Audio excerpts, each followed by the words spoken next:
Hi, everyone. My name is Srđan Vučetić. Welcome back to the afternoon second session of our AUKUS Among the Democracies conference. The chair and the discussant for this session is Dr. Caroline Dunton from the University of Ottawa, and she will be your host for the next 2.5 hours. Thank you very much.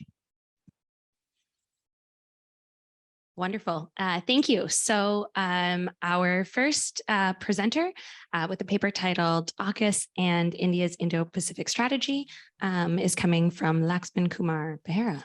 Our second, Sergeant, do you want me to go through all of them now? Or yeah, I can go through all of them. Hans Moritzen, AUKUS in Europe. And then we have Stephanie Carvin. Oh, we'll do Stephanie and Thomas second, right? Sorry. So Stephanie Carvin and Thomas Junot. Why AUKUS and not C? I don't know how you would say that. Caucus. Okay. Canada's place in the Five Eyes. Then Justin Massy and Max-André Fortier, AUKUS, Strategic Cultures. And last, we'll have Brendan O'Connor, the AUKUS umbrella, Australia-US relations in the shadow of China's rise. And then I will come back up here and facilitate the questions. So Laxman, I will let you take it away. Thanks. Thanks, Caroline. So at the outset, I must thank Srđan and Alexandra for having me here, giving me this wonderful opportunity to present my paper, although the paper is still in the work in progress. But I promise Srđan that I will deliver the full paper very soon. This is the topic that Srđan and I have agreed on, that is AUKUS and how this is shaping India's Indo-Pacific strategy. Well, as you know, when the AUKUS was announced a year ago, in fact, it came at a very awkward time for India, and I will explain why it was awkward for India.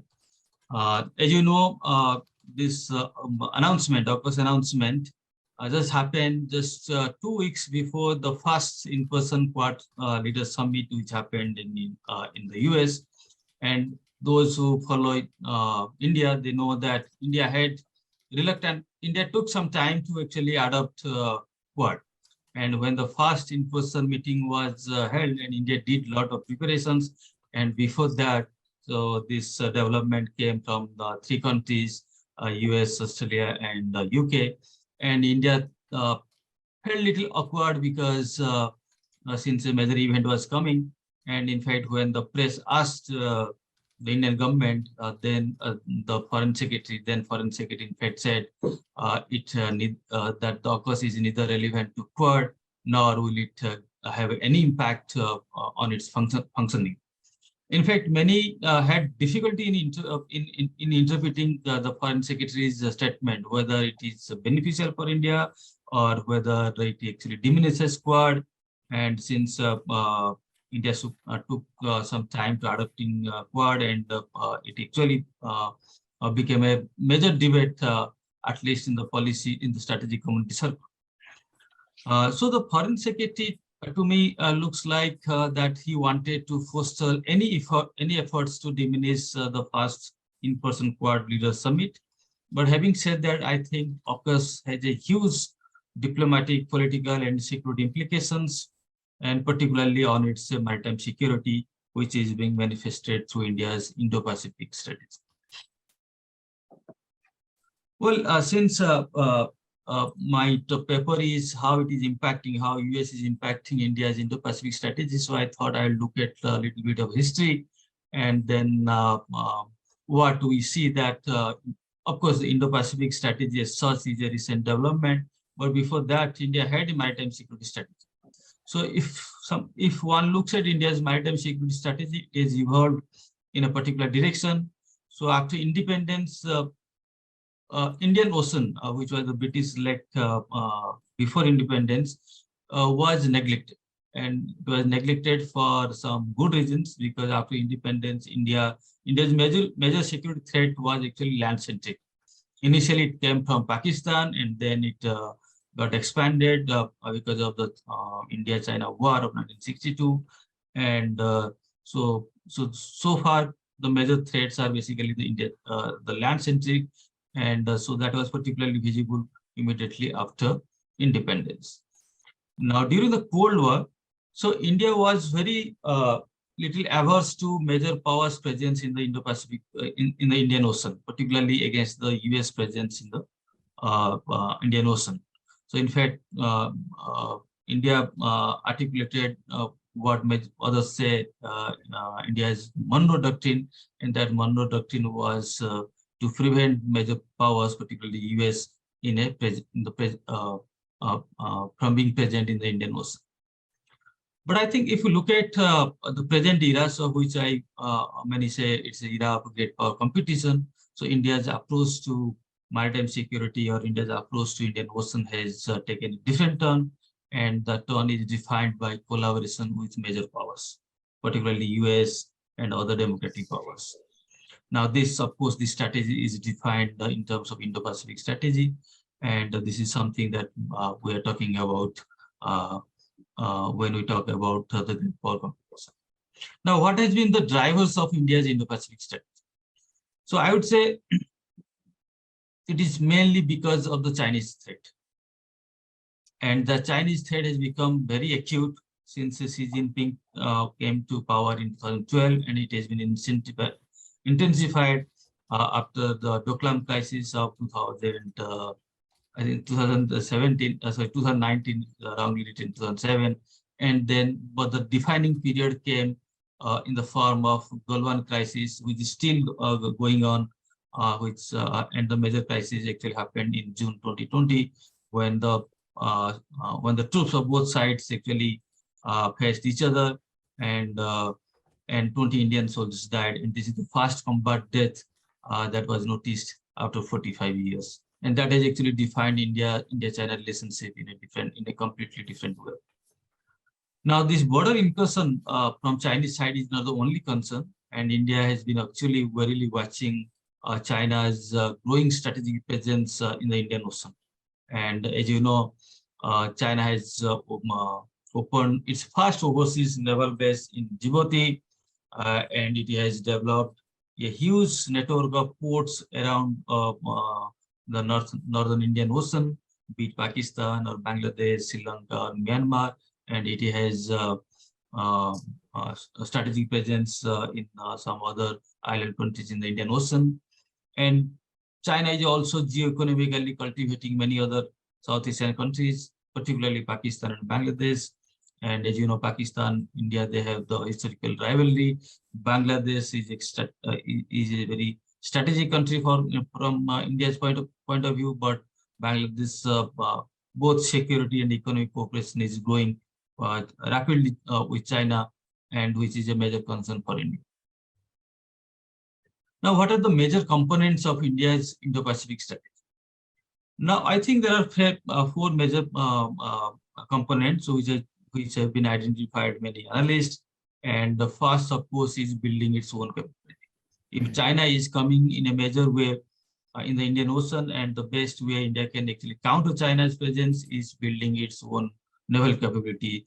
So developing its the Navy's combat potential. But of course, I will argue that India falls short of developing its Navy the way the Navy wants to develop its combat potential. And so that is one of the reasons why AUKUS has a beneficial impact on India's strategy, security strategy. I will argue later on. And the second component is encouraging major powers, particularly the US, to remain engaged in the region. So there are some doubts earlier, but I will explain that that AUKUS actually reinforces India's belief that, okay, now US is serious in this part of the world. So also welcoming efforts of other countries, particularly the European countries, be it France or UK or Germany. So India has been welcoming them and their presence in the Indian Ocean region. And then building partnership with other countries, particularly some countries in the Southeast Asia, be it Vietnam or Singapore or Philippines. As you know, recently India actually cracked a major defense export success with Philippines, and India exported the BrahMos supersonic missile to Philippines. Now, at the heart of this lies the Quad. So Quad is now at the heart of India's Indo-Pacific strategy. And so if earlier India had some reservations, so those reservations have been overcome. And now India is talking freely about the Quad, although the Quad is, many people say it is non-security related, but I think security component is very much part of that. And officials do discuss security matters when they meet in person. Now, this is the crux of the paper. So, what is the major benefits for India? So, what is the how does AUKUS benefit in India? So, I think if you look at AUKUS, of course, it is quite obvious that it involves India's three key partners in the Indo-Pacific. Be it US or UK or Australia, they are very much part of India's Indo-Pacific strategy, as I explained in the previous slide. And this gives a very powerful signal to China about the group's presence, combined presence, or intent or capability. Right. And importantly, it reassures India on three major counts. One, it actually reassures about the remote possibility of rapprochement between Beijing and Washington and Canberra. Because earlier there was some doubt that, okay, India was not sure whether Washington or particularly Canberra, to some extent Washington, would be very serious in countering China because of their enhanced economic cooperation with China. But now, since after the AUKUS declaration, so now New Delhi knows that, okay, so both US and Australia, they take Chinese threat quite seriously. It also reassures India about US declining interest in the Indo-Pacific. Those who, we have noticed, we have seen for ourselves that how US actually withdrew from Afghanistan. And the strategic community got a little nervous that, okay, US can actually ditch any country anytime. And also the current Russia-Ukraine war. So there was apprehension that US will be too occupied with the European front and would not have much time and effort on the Indo-Pacific front. But AUKUS actually brings some focus back on Indo-Pacific. It also reassures India on UK's seriousness, because UK, like many other European countries, they had a history of accommodating China, and even this is also reflected in UK's 2021 Integrated Review of Security, Defense, Development, and Foreign Policy document, which talks about, of course, the Chinese threat, but also talks about Chinese economic engagement with China. So some doubted whether UK would be really serious in countering Chinese threat in the Pacific, but now, of course, actually removes that fear also. So the last, I think, also a very crucial point, and that is that AUKUS also opens a high-tech defense trade between India and France. Of course, France got major snubbing because Australia cancelled a major submarine deal with Paris. But now with US and UK deciding to release a key defense technology, sensitive technology, so there is a discussion that probably India can get similar treatment, if not from the US or UK, but perhaps from France. And in fact, France has been a major defense supplier to India, and India is interested in developing attack submarines, although the decision has not been taken. And earlier, India actually cooperated with Russia, but after the Ukraine war, Russia's ability to sell nuclear technologies or equipment to India, and given the CATSA, the Countering American Adversary Sanction Act from Washington, so major deal between India and Russia looks a little difficult, and probably France could actually pitch in. And if India decides to nuclear attack submarine, and fresh technology could be an option for India.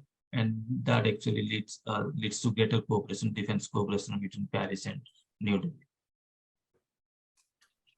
Of course, there are certain worries, but I think after 1 year of AUKUS development, those worries are looking a little bit more of academic in nature, and they lack little substance. Nonetheless, I will highlight some of the worries and also counter why those worries are not to be taken too seriously.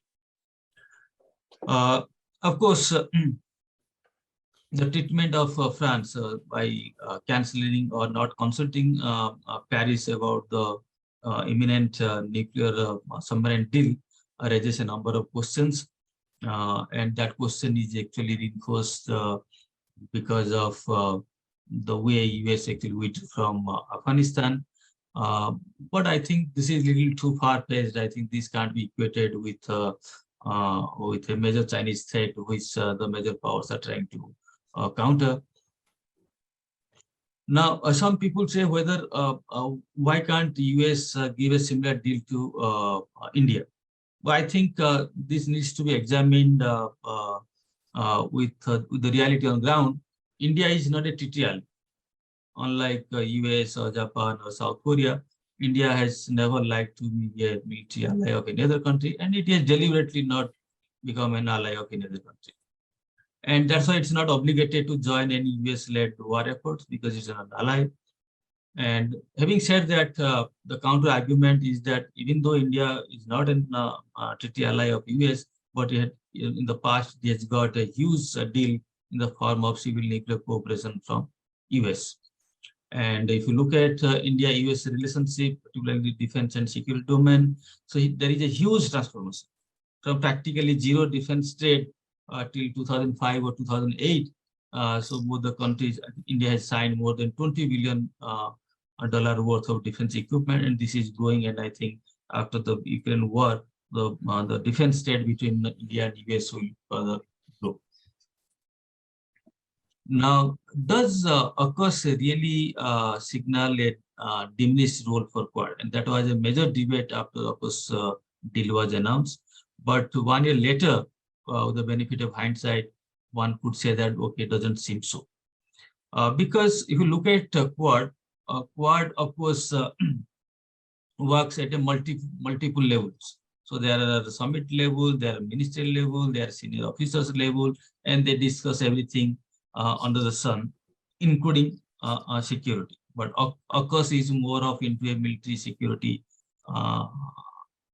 platform where those countries are forming a security group against the China, but Quad is much bigger. India has always avoided securitizing Quads, at least publicly. Downplays security part. I think it has to do with the sensitivity of the ASEAN, which is at the center of India's Act East policy, and India has always always interested in projecting Quad as providing public goods to the Indo-Pacific region. So another worry, I think to some extent, was that whether it will actually reduce India's preeminence in the Indian Ocean. Well, India has always wanted to be a preeminent naval power, but whether it is a big power, naval power in the Indo-Pacific, in the Indian Ocean region particularly, and the region which is very close to India strategically is the waters of Southeast, particularly in the Malacca Strait and to some extent of the West. Now, since this AUKUS is giving a major naval capability, and that to a very sophisticated nuclear submarine to Australia. And when the nuclear submarines, Australian nuclear submarines actually move in the Indian Ocean, so it will actually reduce some importance of Indian Navy. That's for sure. But having said that, and to some extent also because Australian submarines would be operating in this region, and it will actually force China to deploy more SSL or the attack submarines. And but China has already actually deployed its nuclear submarines in Indo-Pacific, in Indian Ocean, and actually some of the submarines visited the Sri Lankan ports, and which caused a major fury or anger in Indian within Indian government and Indian strategic community. And I think in the future we'll see more Chinese submarines actually visiting Indian Ocean. So, and then it will actually put some pressure on Indian Navy. But having said that, I would say that India has its own constraints, and India needs AUKUS and more and greater capability from its partners, because India's naval modernization is not progressing at a great speed and the way the Indian Navy actually wants, and particularly in the submarine domain.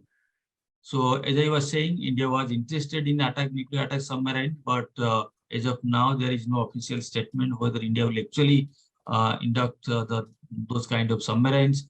And India's own submarine fleet is at a bare minimum. In fact, there are 17 vessels, and most of them are actually 30, 40 years old. And so by the time India actually acquires new submarines, so China would have actually a far greater number of submarines. Anyway, compared to India's present 17 submarines, China has more than 50 submarines, including 46 nuclear attack submarines. And India has its own problem of procurement. So the next generation submarines, which India wanted 6 in numbers, it was under discussion for a long time, but the contract is not at sight. So even if the contract is signed in the next 4 or 5 years, it will take at least 10 more years for the first conventional submarine is inducted into the Indian Navy. Now, why and why AUKUS will be actually helpful for India? Because India is not able to project its own maritime capability, and Indian Navy is actually faces a great deal of resource constraints. Of course, Indian Navy wants a large number of platforms to be inducted, but is really constrained by the resources. And if you look at Navy's budget, so like for 2022-23, it wanted some 627 billion Indian rupees, but it got only 70% of that. So 30% is actually shortage. And in fact, this 30% is the lowest that Indian Navy actually faced this year. Previous year, the shortage was actually quite huge. So to me, I think the naval modernization plan, the way the Indian Navy wants, would be unlikely to be materialized very soon. And in fact, it requires some $57 billion in the next 5 years. But its total budget, compared to that, its total budget is actually less than $10 billion. And the procurement budget is actually much less. So I don't think Indian Navy will actually fulfill all its dreams or the wish list in the next 5 years. And if you look at the budget, Indian Navy is the smallest service among all armed forces. It gets only 19%, and that 19% is all-time high. So it used to get 14 to 15%. And with that kind of budget allocation, Indian Navy can't actually aspire to be a major challenge to the Chinese Navy, the way Chinese Navy is actually growing and coming to the Indian Ocean. And this is the last slide. So to summarize what I just said, so I think on balance, AUKUS looks good for Indian Navy in countering Chinese threat. And I think since Southern wanted what is the development 1 year later, so there is something to actually talk about, although India has never talked about either in favor or the position of AUKUS. But in some of India's actions are actually clearly show that India supports AUKUS. I think towards the end of the last month, India actually helped defeat a major Chinese resolution in the IAEA in defeating China's resolution, which was actually was against AUKUS. So India openly supported the AUKUS members. So, and on top of that, after the AUKUS development, India has actually further deepened its engagement with major powers. It has signed an agreement with the US for the Vision 2030, signed FTA, and security is a very much part of the bilateral relationship between India and UK. and so also between India and Australia, India and France, India and US, of course, is the security component is a big component. So I think AUKUS won't actually affect India's Indo-Pacific strategy. It will actually reinforce or strengthen India's Indo-Pacific strategy. I think with that, I will stop. Maybe I can have a good discussion after the presentation. Thank you very much.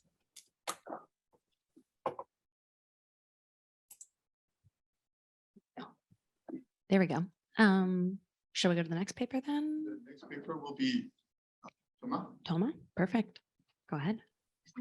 Okay, thank you very much. Thanks to Serjan for the organization of the workshop.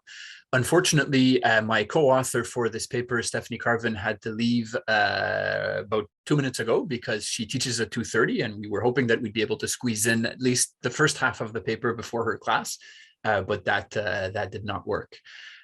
So our paper is on what AUKUS means for Canada. We don't have a paper yet. I also don't have a PowerPoint, but we have a draft that we're working on now. So I'll basically go through the draft. In some cases, we still have some questions that we need to ask to finalize the paper itself. So I'll be framing the issue more than answering specific questions for some of our points. So the starting point really is that we are talking about AUKUS and not caucus, which is presumably what AUKUS could have been, hypothetically, if the C were for Canada and Canada had been a member.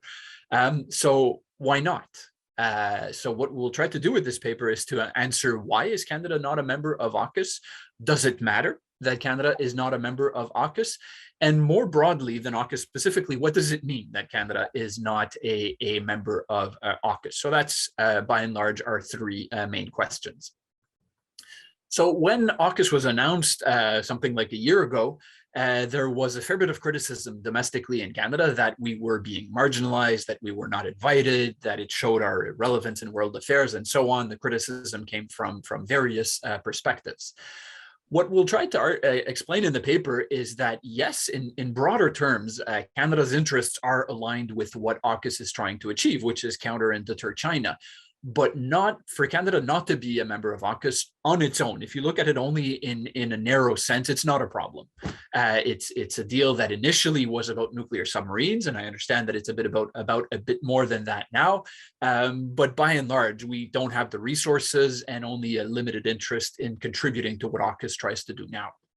One point that we try to emphasize here is that does not necessarily or automatically have to be bad news, in the sense that the Five Eyes, and Serjan and I love to talk about this, one of the strengths of the Five Eyes is that it is not a heavy aligned commitment with a large permanent bureaucracy with binding rigid commitments.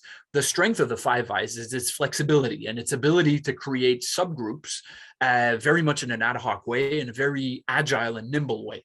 These can be subgroups to deal with an emerging issue involving all five of the Five Eyes, or in other cases, only some of the members. Sometimes it is reflective of a deliberate effort to marginalize. There was a bit of a de facto Three Eyes without Canada and New Zealand after the invasion of Iraq, sorry. But over the years, there have been other cases where some members of the Five Eyes have gotten together to deal with a specific issue simply because they are the ones with an interest in doing that, and there's no intention, overt or covert, to marginalize the other two members, for example. So our first key question is, why is Canada not in AUKUS? Stephanie and I are planning to do interviews later this fall with Canadian officials and with a few officials from other countries to clarify that better, beyond the point that I made at the beginning, that fundamentally we have a limited capability and a limited interest given this narrow scope of AUKUS. But one person that we interviewed a few weeks ago gave us an interesting comment in explaining why Canada is not a member of AUKUS. And this individual, they were an official of a member of AUKUS, so not a Canadian official. And basically, and I'll quote, it's not that we did not specifically want Canada in AUKUS, it's that when we ask Canada what it can contribute, we don't get an answer. This is valid for AUKUS specifically, but it is also, and I thought this quote encapsulated it very well, a lot of problems with broader Canadian foreign and national security policy, reflecting a lack of resources, but also a lack of purpose. So this is a point that we want to make in the paper after a section where we will dive deeper in explaining specifically why Canada is not into AUKUS, understanding that as of today, we don't have yet that section finalized. We want to frame the issue of AUKUS not being caucus into broader debates about Canada's national security policy and its foreign policy, and more specifically, its neglect of these issues. So we'll separate that next section into 3 subsections: in general, in the Indo-Pacific, and in the Five Eyes, because I think that there are interesting parallels or inferences that we can draw from the case of AUKUS. In general, and this has been well discussed among observers in Canada, we've neglected foreign policy, national security issues, by and large, because we can afford to do that. We have lived a very sheltered life, blessed by geography in North America. This has allowed us to bandwagon with the US in multiple coalition settings, for example, to be reliant on the American security guarantee in North America, without paying a significant price. And in many ways, this is a luxury that has allowed us to invest resources elsewhere in social policy, domestic policy, and so on, neglect national security and foreign policy, and not pay a cost. And in a way, A, that was rational, and B, that's a good thing in a way, because it's great if you can afford to do that. But the problem, and this is part of where we'll be going in the next 2 subsections, is that this is increasingly unsustainable with the rise of China, what's going on in Ukraine, far-right terrorism threat, uncertainty in the US, et cetera, a worsening security environment by and large.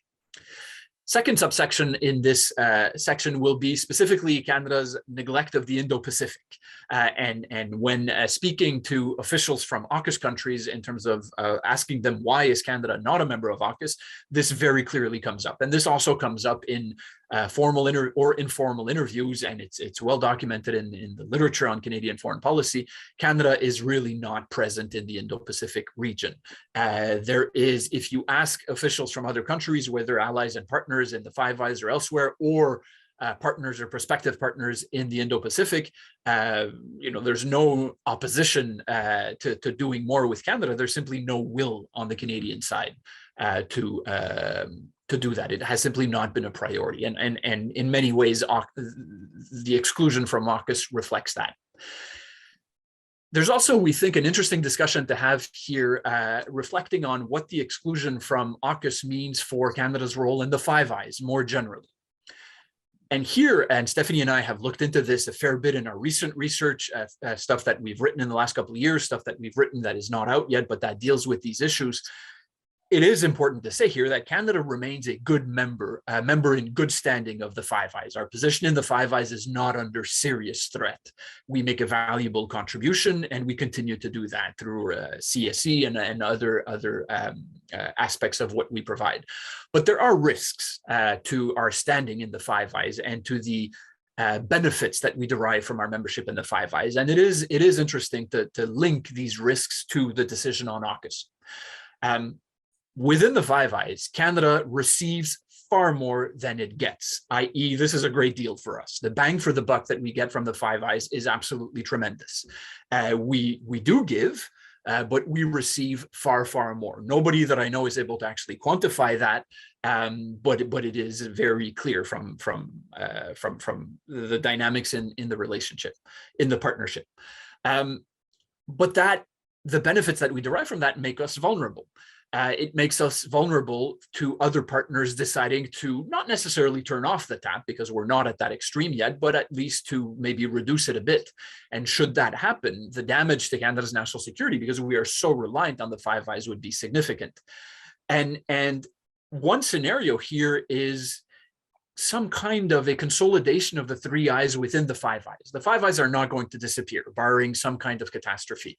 But what if AUKUS marks some kind of a precedent that works for the three members involved, Australia, UK, and US. And there is a tendency, even if it's implicit, even if it's not formally planned by these three members, to increasingly deal amongst each other when they want to narrow the room a bit, when they want to get stuff done with the more serious people, if you will. And this is a scenario that should be concerning to Canada, even though AUKUS, in a narrow sense, doesn't necessarily represent a loss. And the other scenario that is worrying for Canada within the Five Eyes, but also more generally, is just all the instability going on in the US. And there's no area where Canada's growing vulnerability is more apparent than here. Not the place in this chapter to get into multiple scenarios in terms of where is the US going in terms of political instability, contested elections, democratic backsliding, the risk of growing polarization and political violence. But to take one example of concretely where this can impact us is the issue of far-right terrorism, or what the Canadian government fairly clunkily calls IMVE, ideologically motivated violent extremism. This is a growing problem in Canada, as we saw earlier this year in the protests in Ottawa and elsewhere in the country. And as usual for national security matters, we're very much dependent on the US sharing information. We can do it domestically, we collect a lot of it, but there is a lot of external one that we receive from the US specifically. In scenarios of polarization, instability, democratic backsliding, and increasingly erratic and unilateral foreign policy for the US, the willingness of the US to share information on this and other issues within the Five Eyes could reduce, and you can very well see scenarios where this happens, and this would be a significant concern for Canada. The next section that we want to address in the paper, and Stephanie and I have been having a bit of a back and forth in the last few days on the scope that we want this section to have, because as we were working on it in the last couple of weeks, we realized that it was easily growing into an entire paper of its own. So we'll have to see in the next while, as we finalize the paper, what weight do we want this section to have in the paper. But it's basically what does Australia do that Canada doesn't do, and why? This is a constant debate that officials in the Canadian government have in interviews for research that Stephanie and I have done for this and other papers, in informal discussions. This always comes up. Why? What does Australia do better than us, and why is it the case? That could very easily be a full chapter on its own, but there's probably a full paper on its own, but there's probably a way to condense a bit of that argument in a moderately brief section at the end of this paper to try to explain why is it that Australia is a member of AUKUS and that we're not. Of course, a significant chunk of the answer here is geography, very simply.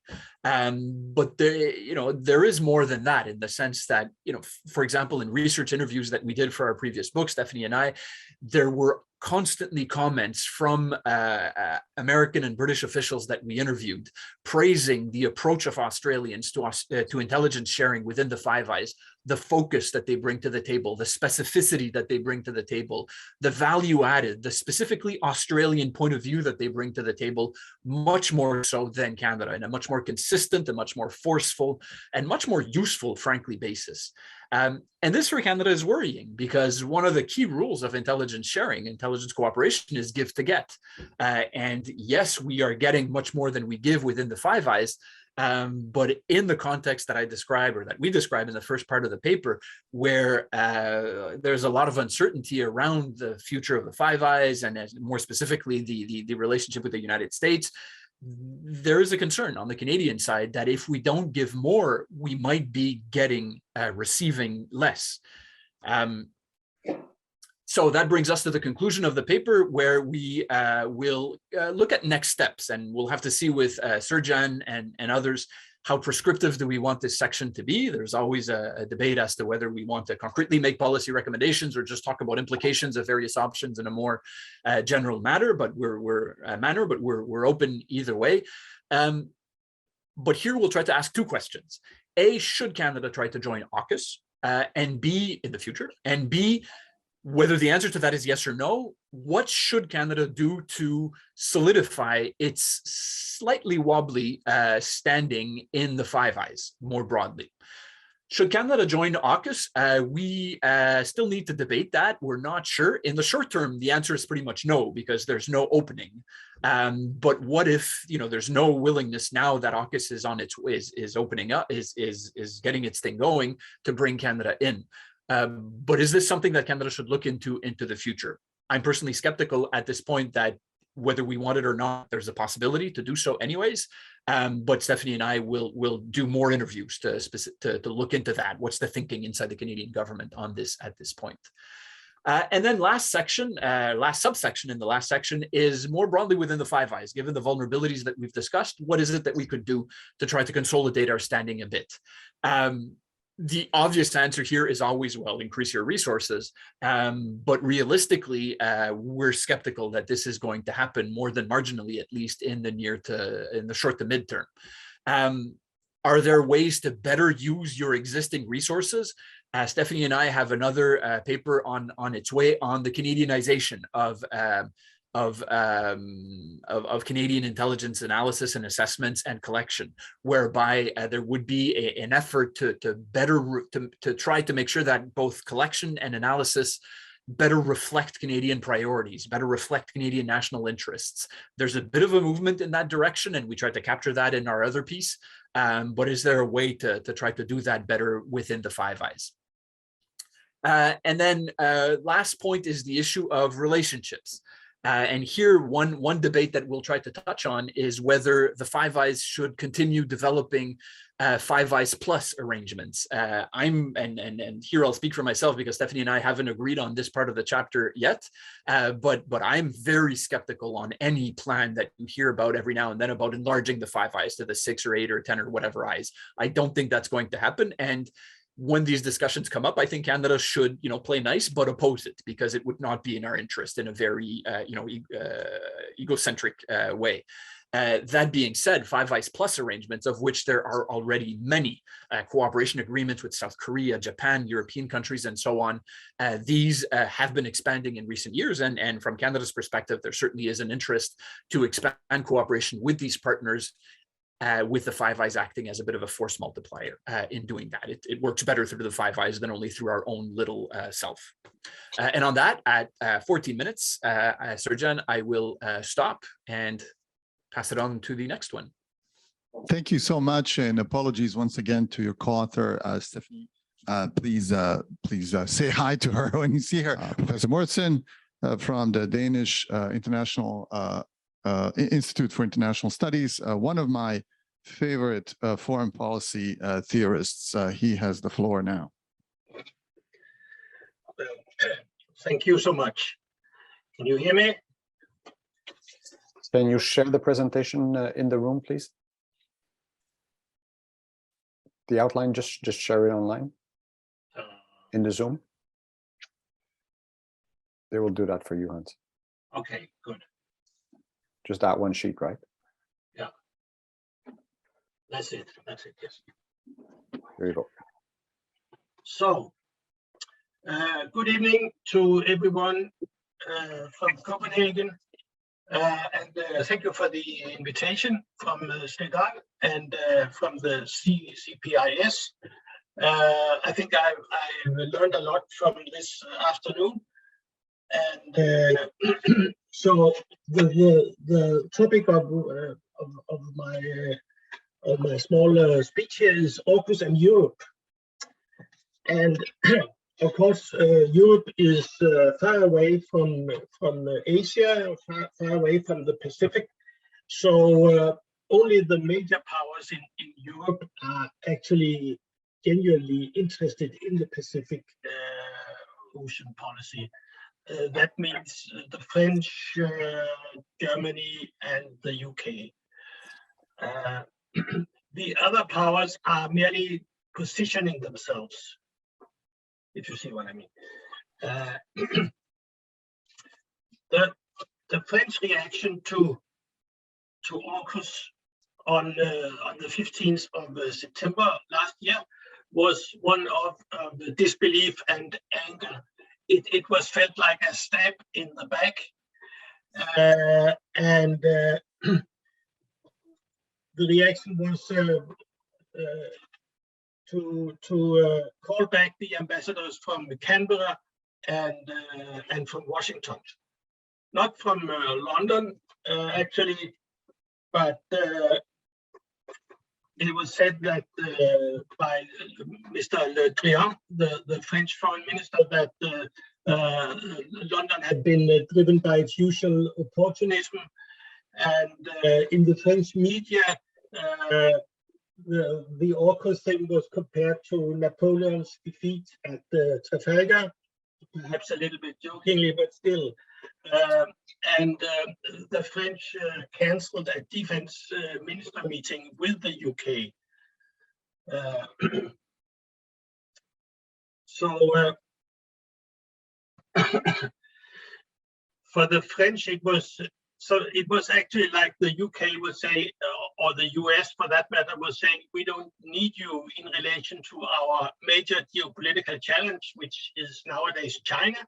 We don't really need you, even though, as we all know, France is an important Pacific power. So that made the insults actually so much bigger. But from the, we have had a talk later or previous today about the UK, where of course for the UK this was is part of the concept of global Britain, which has got some more substance now than it had previously, and of course, it's logical for the UK. I mean, given Brexit, it's somehow logical to say that we are no longer squeezed in the EU. It sounds much better to be global Britain, of course. Anyhow, this French-British disharmony should be seen on the, of course, as you can imagine, on the basis of Brexit, on the basis of Northern Ireland, fishery disputes, refugee disputes, and so on.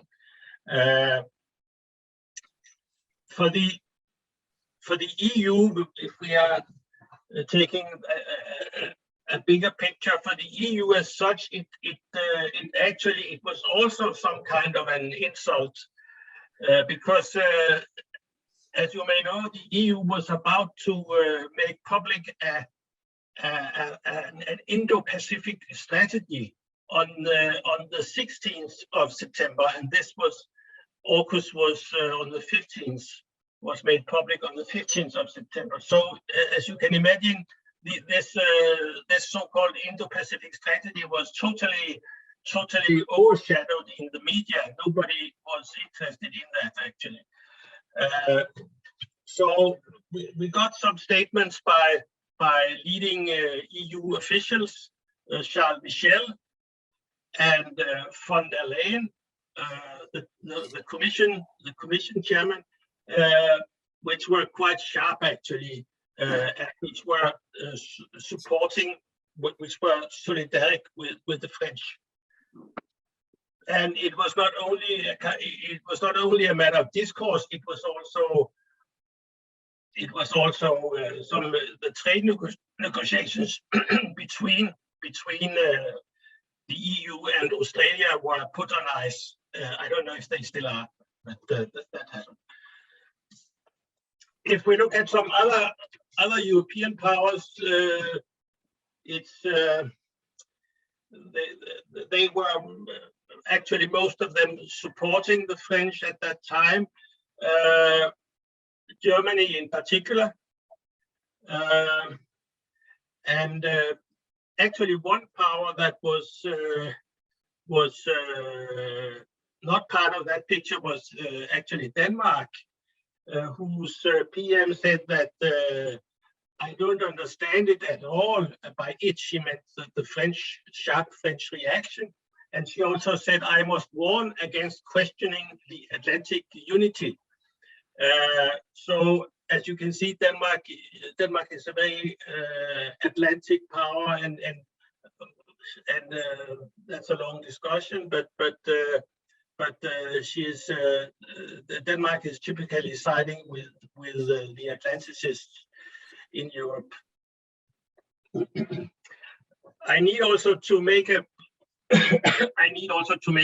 brief excursion on the Ukraine war, because as you all know, this came to some extent to overshadow AUKUS, at least in Europe.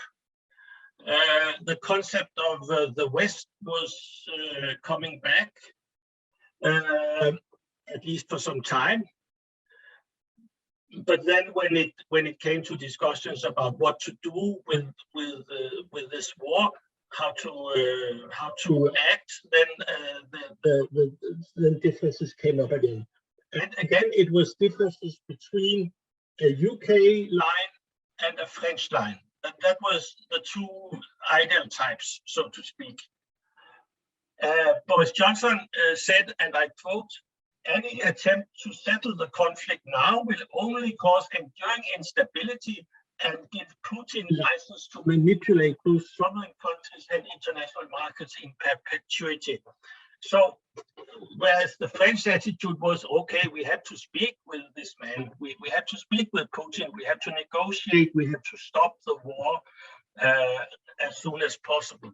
So you have two very different points of view there. And I'm mentioning this because it has a link to the AUKUS discussion, actually, because you can see that the UK is acting, so to speak, hawkish, both vis-a-vis China and vis-a-vis Russia. And the French are acting like doves in both regards, actually. You should come to terms with China, you should come to terms with Russia.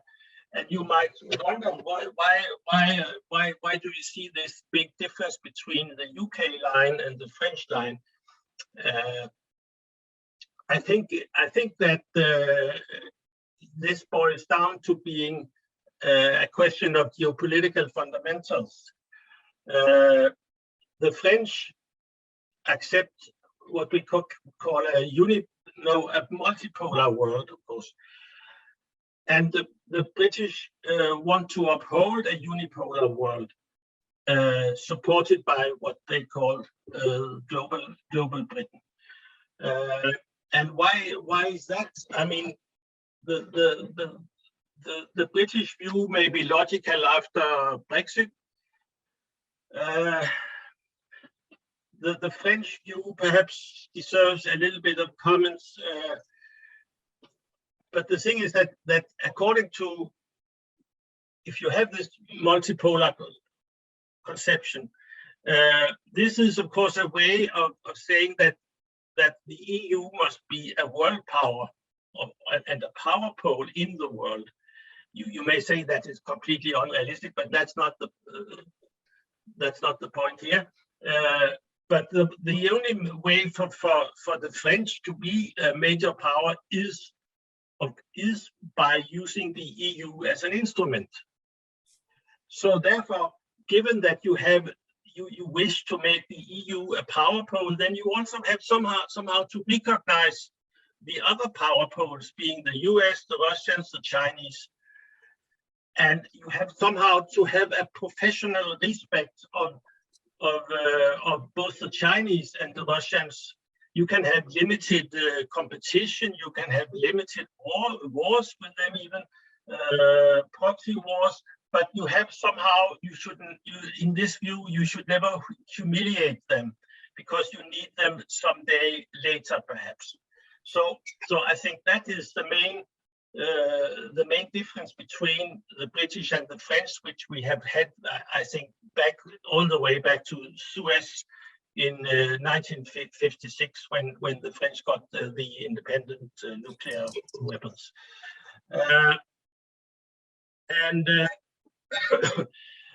Of course, there are nuances, but in my theoretical view, I would argue that this difference will actually prevail, no matter what the names of specific decision makers are in the UK or in France.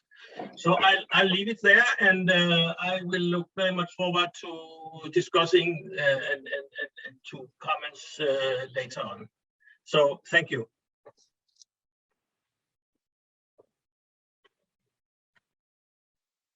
Thank you. And now we have a presentation from in the room, which is very exciting. All right, good day, everyone. I'm happy to be here in person and to have listened to every one of your presentation before. It was very interesting. I think my presentation will relate with some of the discussions we've had this morning, this afternoon. Thanks, Surgeon Alexandra, for the invitation. It's great to see you again. This paper I'm presenting is co-authored with a MA student of mine, Maxime Fortier. He couldn't make it because he's in Paris doing an internship at the Canada's embassy in Paris, luckily, and he's missing out on Ottawa. It's called Strategic Hedgers, Australia and Canada's Defense Adaptation to the Global Power Transition. Can switch. I'll be your switcher. Okay, yeah, next slide, please. Good,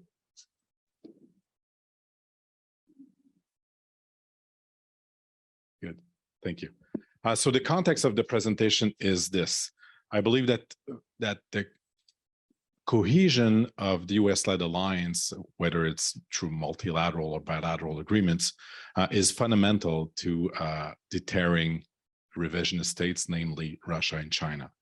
And we've seen in both regards divergences that Hans alluded to in his presentation as well, many others before then as well this morning. And that this lack of unity is a potential threat to the capacity of the United States and its allies to deter and counter or contain these revision states, whether it's in Russia or vis-a-vis China. In Russia, it's more probant, I would say, given if you look at the varieties, the variances in the level of arms transfer to Ukraine that we can see between different countries, some being laggard, others doing disproportionately a lot to support Ukraine. With regards to China, we don't have that sense of immediate security emergency, but the relationship with Taiwan, the position on the Detroit of Taiwan as well, and the willingness to decouple economy with China are, I think, key indicators of this. So the question I'm asking in this paper is to what extent US allies are coalescing against revisionist great powers, or otherwise put, are US allies hedging amid an intensifying great power competition? I'm using the word hedging because it's been said in both debates on Australia and Canada's adaptation to or transformation of the defense posture towards the rise of China and the resurgence of Russia in Eastern Europe. A lot of authors have said that hedging, that Australia was hedging or should be hedging. This debate is very normative sometimes. It's not so much analysis of what Australia has been doing or what Canada has been doing, but actually about what it should be doing to meet those threats. And people like Ben Scott are saying that Canberra should explore options for a plan B to hedge against US deficiencies. Hugh White also says that that Canberra should rule out military interventions in defense of Taiwan. And we have a similar debate in Canada as well, with Kawasaki arguing that Canada should be hedging and avoid a confrontation with China and try to mitigate that relationship between the US and China. And lately, we have Foreign Affairs Minister Joly, who said that her goal was to reestablish ties with China following, of course, the release of the two Michaels. And so I think that the purpose of the paper is relevant to policy debates that are occurring in both Canberra and Ottawa.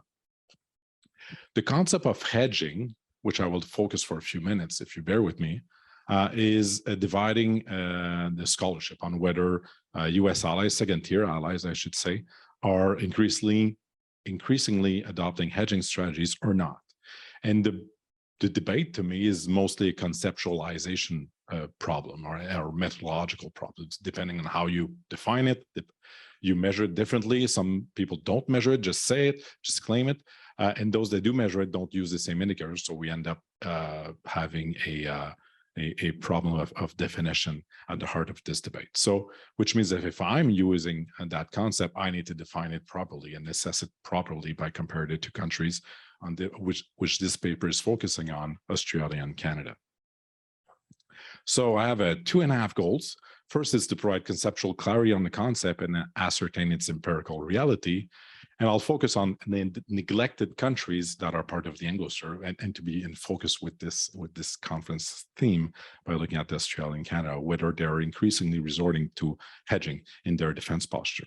And the study we've been conducting is looking at the 2008-2022 period and to see whether we've seen change on a different bunch of indicators. And what we do is a focus and structured comparison of threat perceptions, defense postures, and diplomatic positions on contentious issues since 2008, namely the South China Sea and Ukraine, of course. And methodologically, those are very similar countries, especially if you take into the consideration that you would expect Australia to be more threatened or perceive more threats by China and Canada by Russia, given their geographic position. So we can actually compare them if you include both threats in the assessment and not just one of the two by looking only at Australia, Russia, and Canada, Russia, or just Canada, China, and Australia, China. So we have two theoretical questions to answer. First is, why do secondary allies hedge? Well, there are a number of reasons in the literature. First of all, it's when new threats arise that they are likely to hedge against protégé. When there's no intense great power competition, others argue, when the allies fear abandonment by their patrons, and when this hegemon is unable to provide the public goods. And so, of course, you can relate this to the Trump presidency in one hand. So the debate about whether the U.S. are reliable to provide public goods and ensure security to its allies, and of course the rise of threat posed by Russia very intensively in Eastern Europe and by China in the medium term. And then the second most important question is what is hedging? And here I clarify our paper's position in the debate, in the literature. First of all, we argue that it requires strategic ambiguity, which means you don't choose side. You basically are ambiguous or absent, or you don't provide any clarity in your position on the contentious issues dividing the two great powers. Then it's also based on risk perceptions and not threat perceptions. If the country perceives a clear and immediate threat, it is not hedging. Hedging would require to perceive a medium or long-term risk, but not specific threat to the country's own national security. Third, hedging requires both confrontation and cooperation with same great power. So it's a portfolio strategy that is sometimes ambiguous and incongruous because you both engage and confront the same great power. The paper is also security focused. A lot of people use hedging in terms of trade relations, but in this paper, we'll focus only on security defense and diplomacy related to security issues. Fifth, I think, it has to be costly. It has to require trade-offs between autonomy and alignment. It can't be purely posturing, such as saying that, like Mélanie Joly saying that she supports Canada. Canada supports Ukraine joining NATO. When it's inconsequential and it has no cause because it's purely declaratory, this is not hedging. You actually have to have some cost to your position for it to matter, I think. And finally, it has to be mutually exclusive. And big problem in literature is the concept is used alone. It is not used against other alternatives. So to allow a proper evaluation of, are you doing hedging or something else? And you need to factor in something else if you want to make the argument that the country is in fact hedging, in my mind. So what we do in the paper is we measure hedging three ways. First of all, we examine how the country views China and Russia, either as a risk or as a threat, and as well how it sees the evolving or debates about US reliability as well in the context of the Trump administration.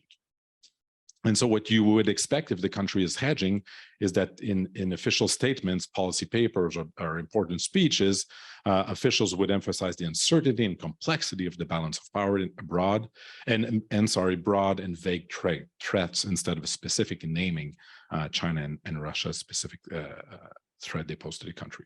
Second, you would expect incongruous defense posture, which would display both bandwagoning, i.e. cooperation and engagement, and balancing towards the same power. And we look at two types of indicators for force development, which includes level of military spending, types of weapons that are developed or programmed, source of military acquisitions, as well as force employment in namely operations and military exercises. And third, we would expect the presence of ambiguous diplomatic alignment on the key security issues that we're focused on, the South China Sea and Ukraine. And all three need to be present for it to be hedging. I believe that if a country perceives immediate threats in its declarations, but doesn't do anything about it, it is not hedging. There are other reasons, I think, that are the better concepts that capture that behavior in the broad underbalancing strategies that has been developed by Schweller. So the paper clarifies three options for any country: balancing, bandwagon, and hedging on both threat perceptions, diplomatic alignment, and security policies. And the expectations are specific to each. And so I'll focus only on hedging for now, so I have more time to discuss later. We should expect great power, the perception of the great power, China and Russia, as a security risk. The country, Canada and Australia, should have ambiguous positions on the contentious issues we're focused on, and there should be an absence of security alignment or an alignment on multiple great powers, so the US and China, US and Russia, for it in terms of defense postures to actually be hedging. So to go back to the actual topic of this conference, namely the case study is looking at Australia and Canada and comparing the two. What we see is both countries shifting in threat assessments towards China, but it's been very late for both, and Canada has not completely factored in China as a threat. It was much more, it perceives Canada the threat posed by Russia since the annexation of Crimea. It's in 2015 and mostly in 2016 and 17 that you see a different qualification or characterization of Russia in Canada's official statements, whereas in Australia, it has not changed since until February 24th.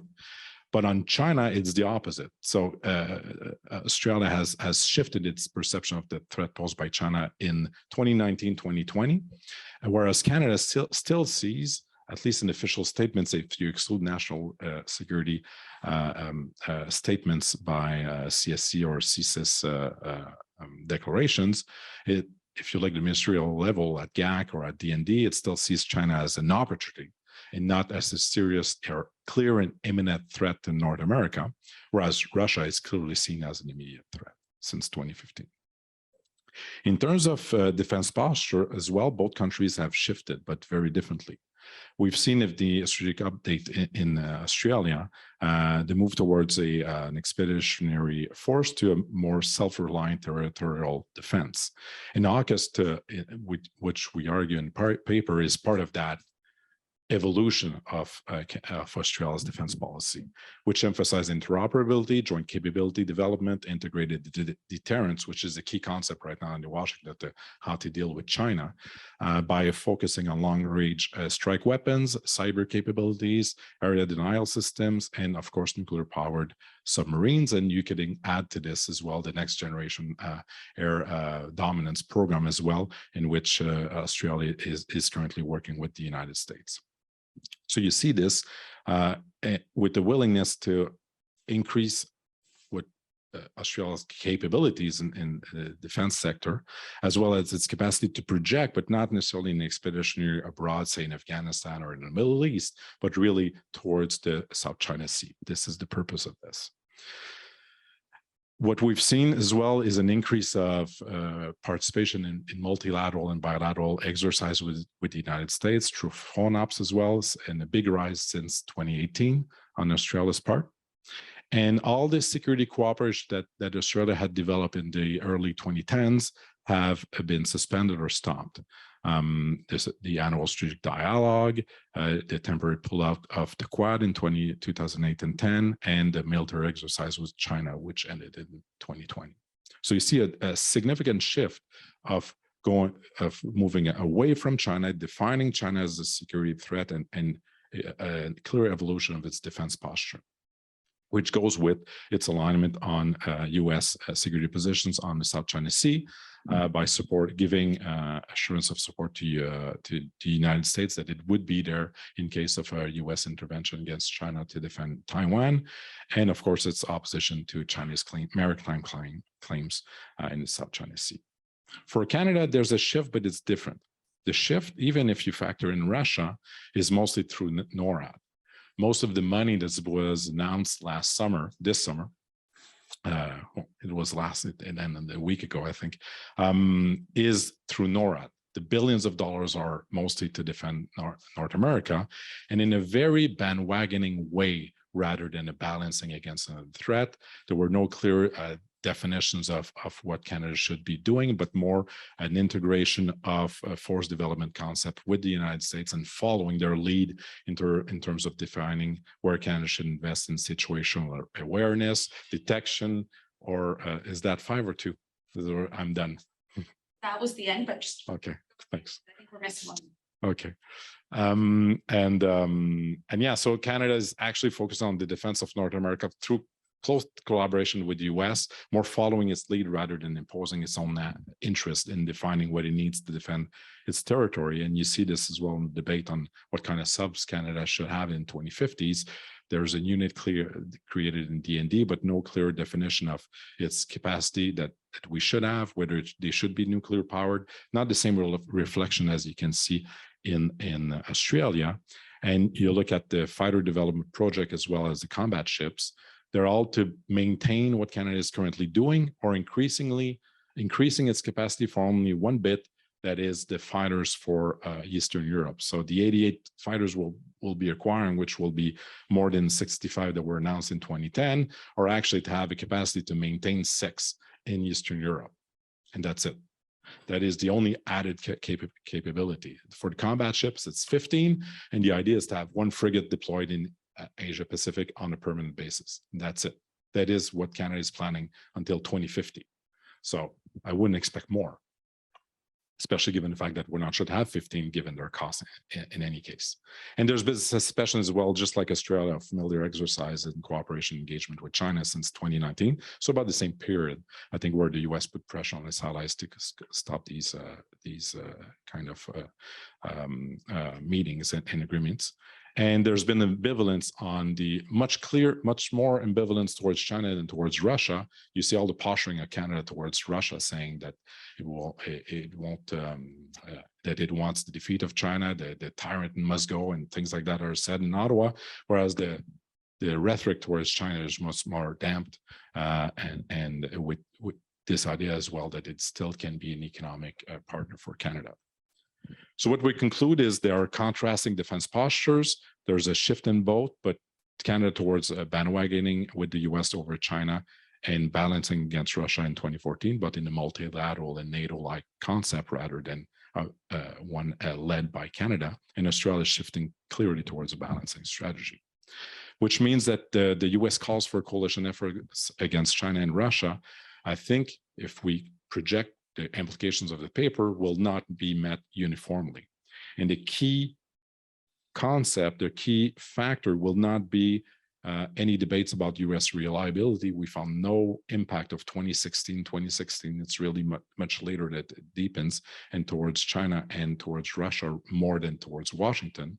We don't see this as the main driver. It's really the threat perceptions that countries have towards the threat posed by China that can be the shift, the catalyst towards a shift. And if you and I agree with what Thomas was saying before, that Canada is not perceiving China as a fundamental threat, so you wouldn't expect any change in its defense posture until that happens. But when that happens, it's usually after a major military confrontation, just like we saw in Ukraine. This is what it needs for Ottawa to change its mind. So unfortunately, it's what would probably be needed for Canada to switch or shift its defense posture towards China would be a military aggression by China over Taiwan, whether full-scale invasion or just a naval blockade or something like that. For this is, I think, the best prediction we can make based on our analysis of the last 15 years in the defense posture of both countries. So thank you very much. I look forward to your comments.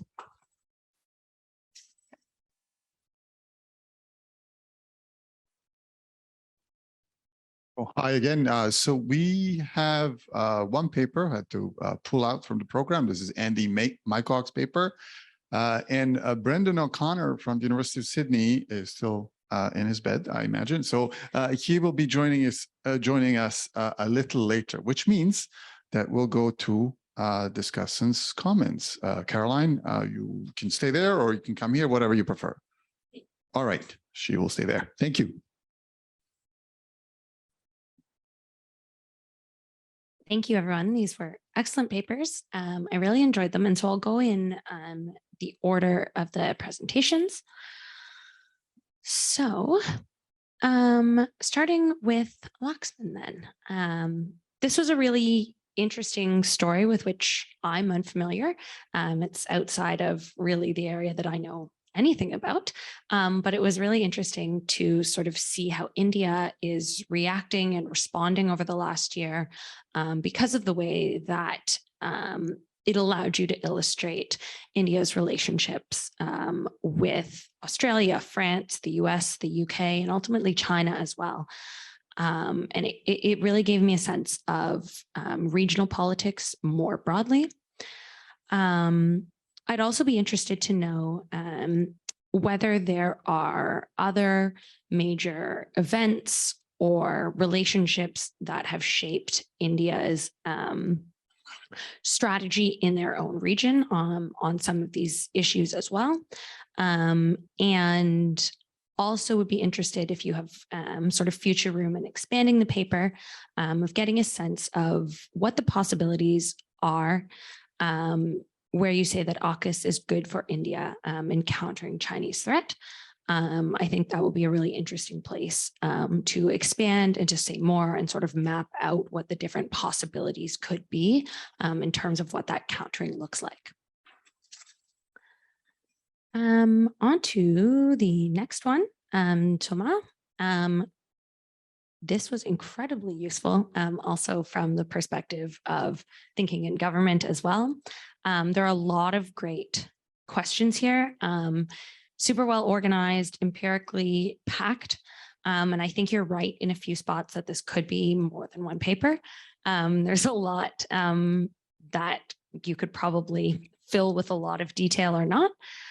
So I think as you sort of shape it and make those decisions, you could sort of ask questions about whether you want to frame the questions in terms of sort of a forward-looking perspective, a backwards-looking perspective, whether you want to put a sort of geographical constraint on it. But there is a lot in there. I think something that really stands out to me is that I think you actually also have a really good contribution in terms of what it means to talk to policymakers. And I know that's something in both your and Stephanie's other work that is excellent. But I think there may be room in this paper or perhaps in another space where you actually talk about the value added of doing such talking with policymakers and what these sort of interviews illuminate, what some of the tensions that come up in there are. But I wanted to highlight that as something that I think you could highlight as something really valuable in this paper. Hans, this really rounded out a lot of the different views that we've seen today. And I think what could supplement this would be a little bit more of the history of the sort of divergence between the UK and France over the last couple of years more broadly. That was just sort of something that I was like, I feel like I would like to know more about this, but there was a lot in here as well. And what I thought was really a highlight was the different conversations you're having about the solidarity between the EU and France and the way that they are navigating those together. Oh, and our last one. Perfect. So this is great because you're here. This was a really interesting paper for me, well organized, really good conceptual work. I liked the sort of, here's what it is, here's what it isn't in terms of hedging, and here's how we know it when we see it. And I think that's always a hard question to answer, is how do we know it when we see it? So the definitional work in here was excellent.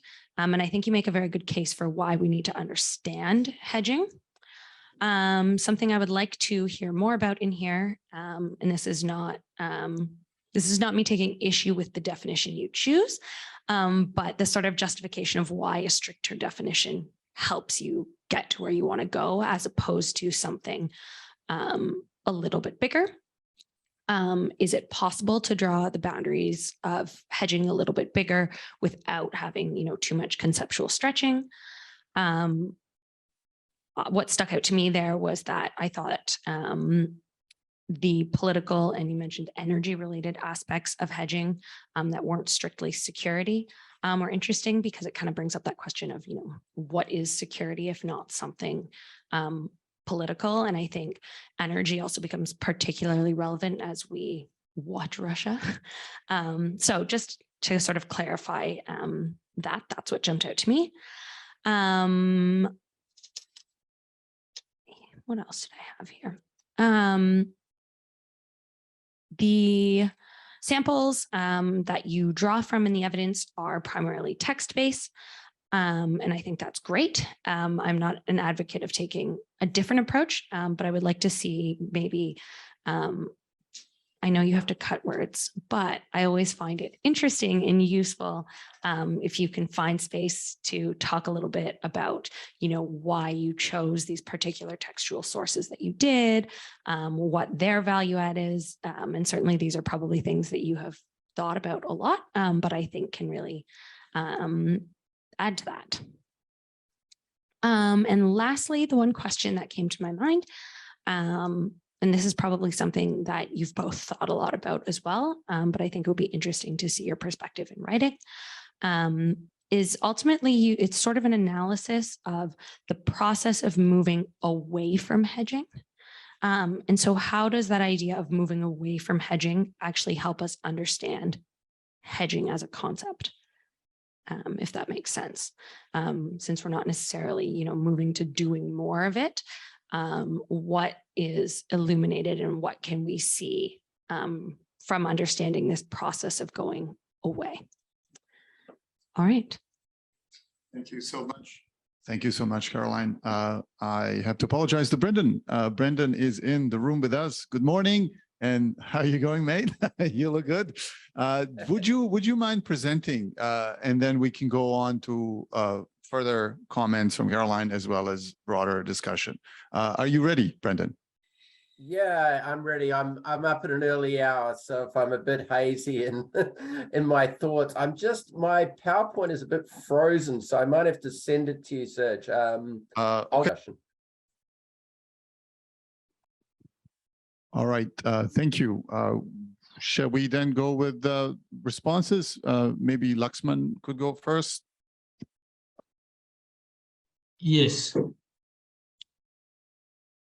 So shall I start, Sajjad?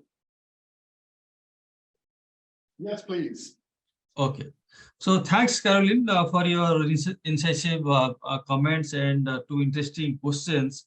So actually that put me to think a little more.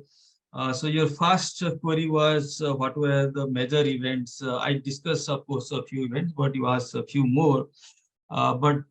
Yeah, before going into few more, so I think the defining the watershed event that actually changed India's strategic mind and then adapt Quad supporting AUKUS is, of course, the Galwan crisis of June 2022, in which for the first time there was a combat-related death. And I think that has actually put India in a very in a situation where now India is saying that the overall relationship, India-China relationship, won't be normalized unless the border is normalized. And now we see our foreign minister saying the same thing repeatedly in different forums, and I think he means what he's saying. Of course, if that is a watershed moment, there are many other events which actually slowly built up India's hardening India's stand. So the latest event that actually put both the countries in an ugly scenario is in the context of Sri Lankan financial crisis, and even China tried to exploit that crisis in Sri Lanka. And when Sri Lanka was going through acute economic difficulties, India was, of course, providing some economic assistance, providing fuel, food, and medicine. But China decided to send some warships, some surveillance ships, in fact, and to Chinese port, which China has taken on 99-year lease. And India, of course, protested, and Sri Lanka initially deferred that deployment of port visit of the Chinese ship, but later on there was a lot of pressure from Chinese side, and then after a few weeks, I think a week or so delay, Chinese surveillance ship surfaced there, and then there was a bitter diplomatic exchange. Of course, it was started by Chinese ambassador in Sri Lanka, and that actually shows how the relationship actually deteriorated. But having said that, I would still say that the Galwan crisis of 2020 is a watershed moment for India-China relationship. And so unless, and it is more than 2 years now, the troops are now facing each other in an eyeball-to-eyeball confrontation. There are heavy weaponry deployed. And so I don't see the disengagement in the near future. And so now India's strategic culture has changed to a position that India knows that China, in fact, this has been realized by the strategic community and the government, I'm sure, that China is the biggest strategic challenge for India. So, and in India, because of the power difference, be it in terms of economic might or the military might, China is, of course, far ahead. That is why India needs partners, and more partners, the better. Of course, the US is there, but the Australian acquiring nuclear submarine is a tremendous boost for India's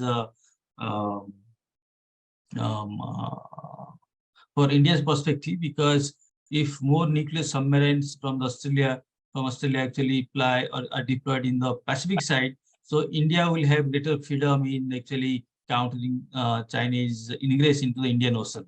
So the partners will actually share some responsibility. So I think that way the nuclear submarines will be very helpful from India's perspective. I think that is also related to your second query on possibilities of AUKUS countering threat. I think so. Yeah. So if the AUKUS partners or the larger Indo-Pacific, the Quad partners, they actually show up strength, military strength in the Pacific, and so at the top there is Japan, and then down India, Australia, and on the west US. So I think China is now actually, if you look at the map, the Indo-Pacific map, so it is actually surrounded by large military naval powers.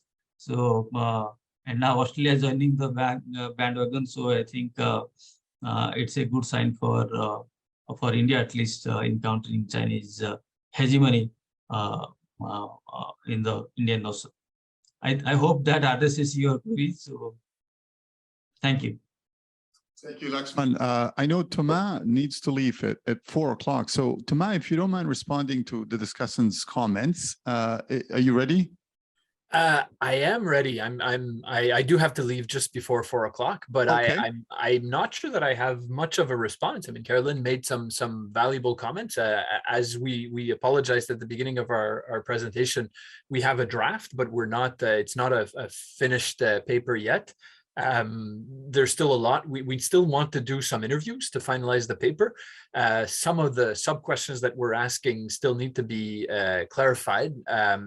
And as we said, and as Carolyn said in her comments, one thing that we need to figure out is how do we balance the relative weight of the different parts of the discussion we want to include in the paper. And Stephanie and I need to sit down and debate that amongst ourselves.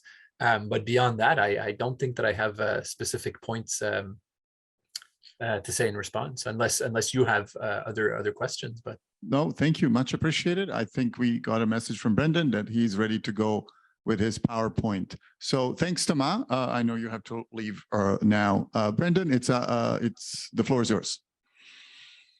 Sure thing. Thanks for having me involved in the conference. And this is obviously a topic of great sort of debate, and maybe not as much debate as I'd want in Australia as there should be, but increasingly a topic where people are very kind of strongly viewed on this position.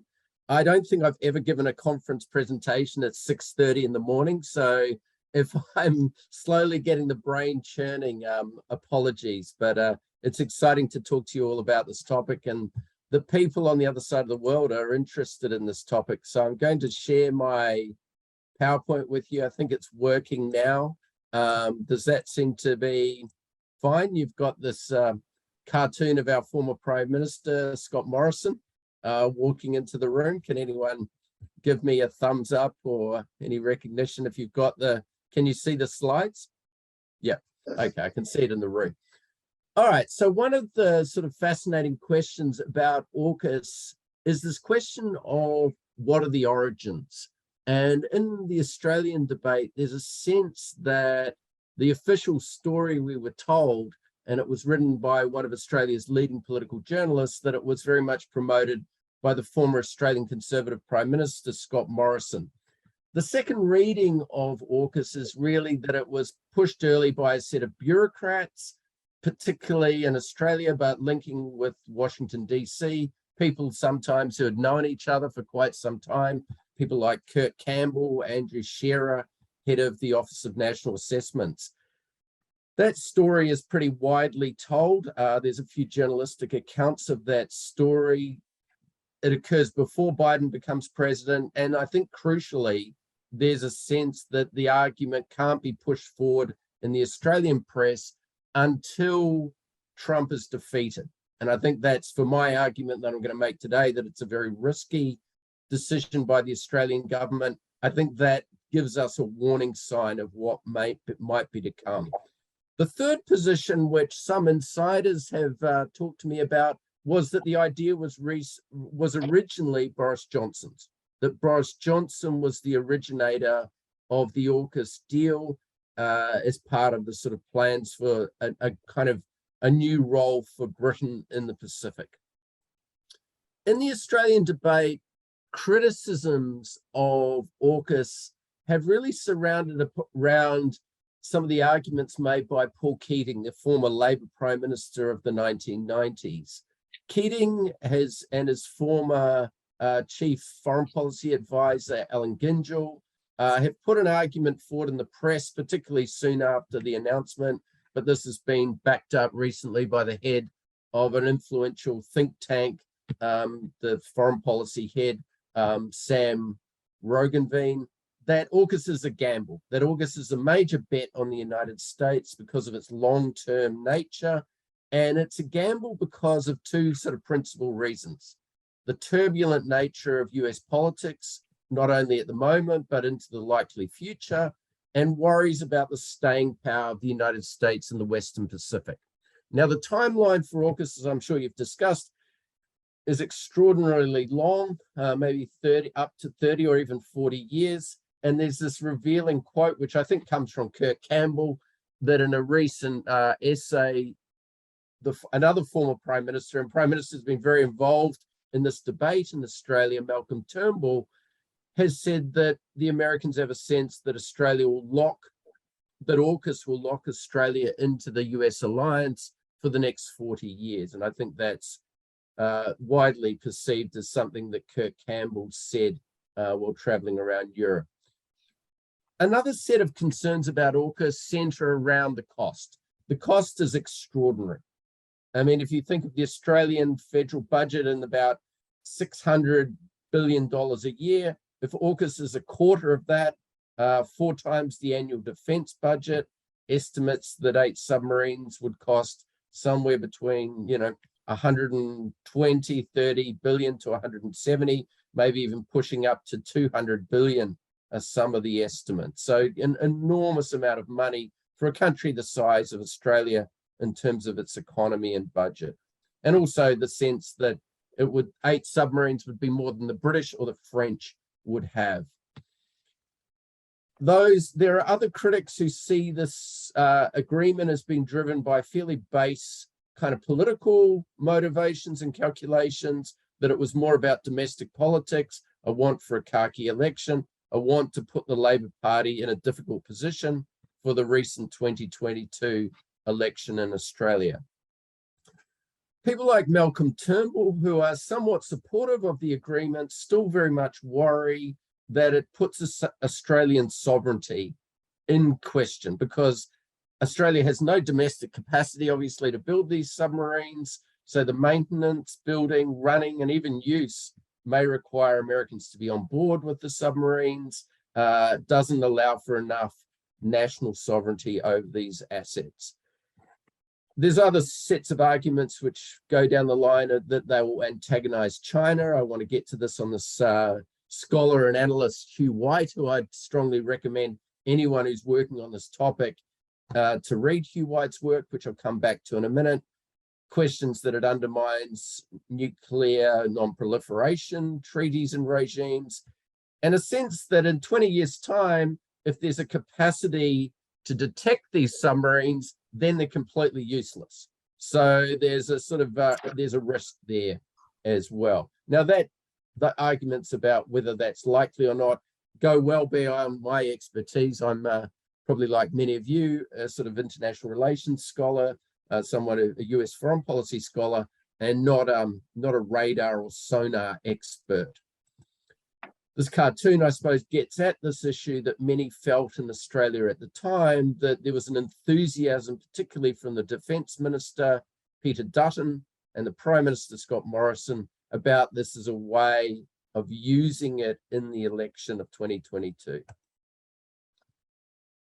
Those who have looked at this a little more deeply have asked, well, what is the use of AUKUS for Australia? What are these submarines going to be used for? And Alan Ginjal, I think, who has been a wise kind of voice on this question, former head of the National Office of Assessments, which is probably somewhat equivalent to being sort of the head kind of bureaucrat on the NSC. He has argued that no one is pretending that this agreement is not directed at China, that it's about containing China.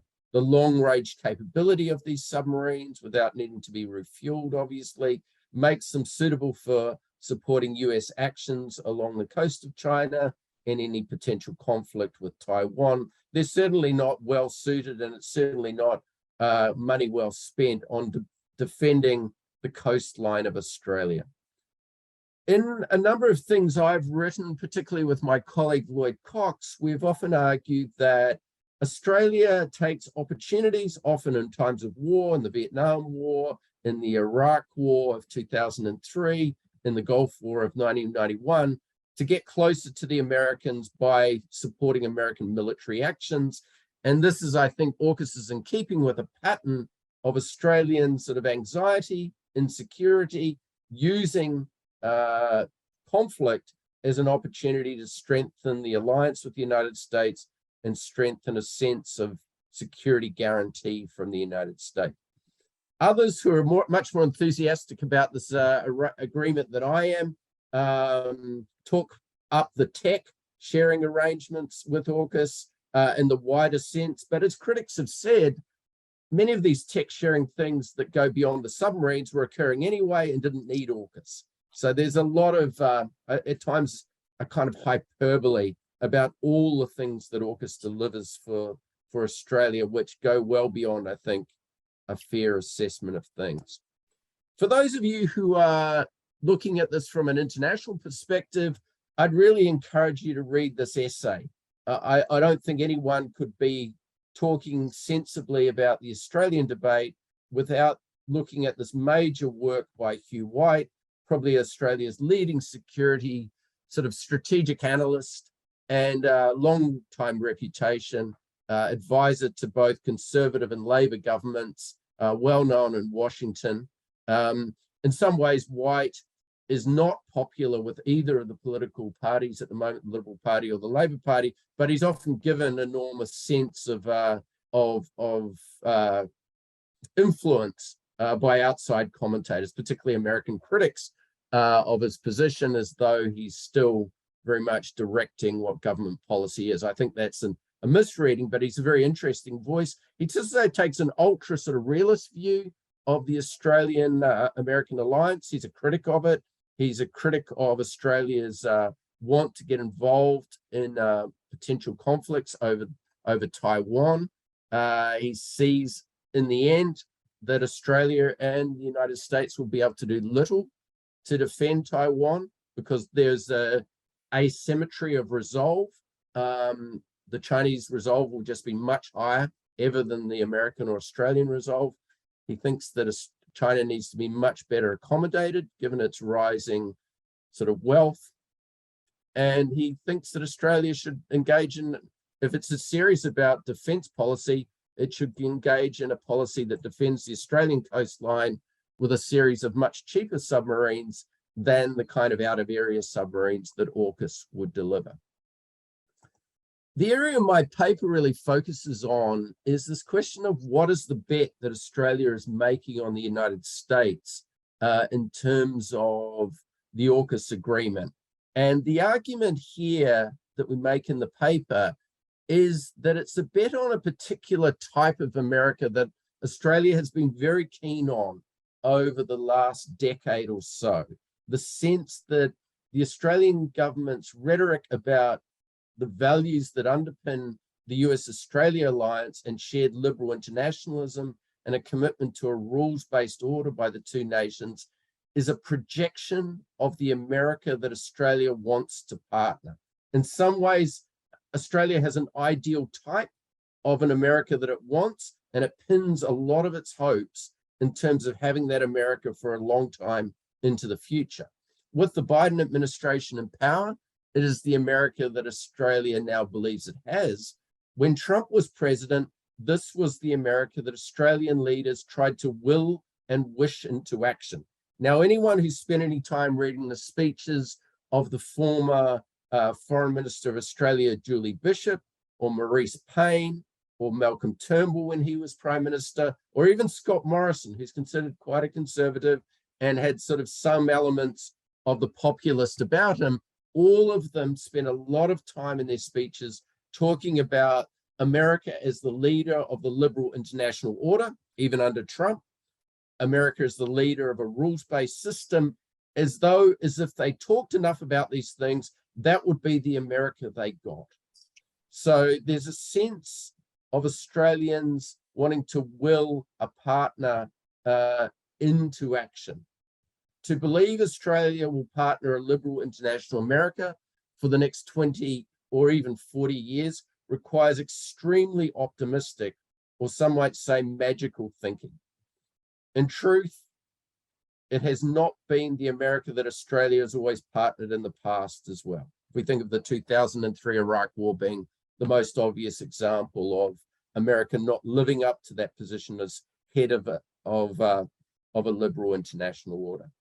So what concerns us in the paper, and what I think makes the AUKUS agreement for people who are obsessed like myself and my colleagues with American domestic politics, is the illiberal nature of the US partner, and particularly projecting 20 years into the future on the basis of the sort of current trends in American domestic politics.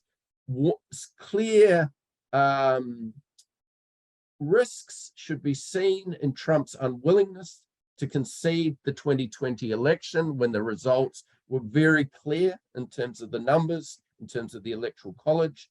The events of January 6, 2001 pose, I think, really serious questions about the Australian-American relationship and alliance being based on shared values. And this has been a standard of Australian Prime Minister's rhetoric and Foreign Minister's rhetoric going back really since the beginnings of the ANZUS Treaty, that it's built on shared values, and those values principally are a belief in liberal democracy, the rule of law, and certain cultural values. And as Sir-Jan has written very brilliantly about, there's obviously a race-based element to that as well, but there's a sense that these things are underpinned by certain political commitments. If you look at Americans themselves, I think they're more skeptical about their own democracy than Australian leaders. And this is, I think, quite remarkable. A sense of polls showing 49 to 69% of Americans very skeptical about the future of democracy in America. So we're having a conference on AUKUS amongst the democracies, but I think it's crucial to talk about the instability of that notion of democracy in a meaningful sense in the United States, particularly if electoral integrity is one of the key indicators of democracy, which it is for me. America, I think, looks in a shaky position. Other indicators of being a liberal democracy would be an acceptance of losing elections, not resorting to violence when your political views are not in the majority or not in the winning side in elections. Obviously, you don't have to be the majority to win the Electoral College, but this greater willingness amongst Americans, particularly Republicans, to want to resort to violence, the belief in fantasies about stolen elections, are all things that should raise alarm bells for Australian decision makers in a way that they're not. These things are being wished away, would be my argument. Similarly, moves at the state level in places like Arizona to try to be able to overturn the popular vote through sending a slate of electors that the legislature chooses and the governor signs off on, or the Secretary of State, are things that are very concerning. And Barton Gellman in The Atlantic has been writing very persuasively about these things. Other anti-democratic tendencies in the 2022 midterms, we see this trend of many Republicans being asked, will they accept the result if they lose, and being unwilling to answer that question. And in fact, Americans themselves in surveys showing that, no great commitment to the idea that the person who gets the most votes is the one that should claim victory. Every day, if you read the Washington Post or the New York Times, there's another story which adds to that concern. Legislatures being more threatened by violence, people buying into conspiracies about the stolen election. There's a long article in the Times about that today. I read it in my 5 minutes as I was sort of waking up at 6 a.m. So my sort of final point is this anti-democratic politics that has taken hold, particularly in the Republican Party in the United States, is not just concerning regarding the possible return of Donald Trump to the presidency, an alliance with a Republican-controlled Congress, which has in many ways been aided and abetted a lot of this behavior and these views, or a future Republican president whose name isn't Trump, is likely to be an alliance with a much more illiberal and much more erratic America. So in summary, an AUKUS-driven alliance with an illiberal America is not in the national interests of Australia. And I think there's a few of us who are voicing this view in the media, in debates in Australia, but it's very much a minority position. The two political parties, the Labor government who has come to power this year, has wanted to in some ways wish these issues away, just as its Liberal Conservative Party before it did. There's a hope, as I said, that Australia will get the America that it wants, rather than the America that in some ways these kinds of polls and results and problems, serious problems within the Republican Party about its commitment to democracy are staring us in the face. And I mean, I think the last point I'd end on is anyone who's, you know, skeptical about American democracy has the roadmap ahead of them of how things can go terribly wrong. There will be, in some ways, there weren't too many surprises for me about January 6th, 2001.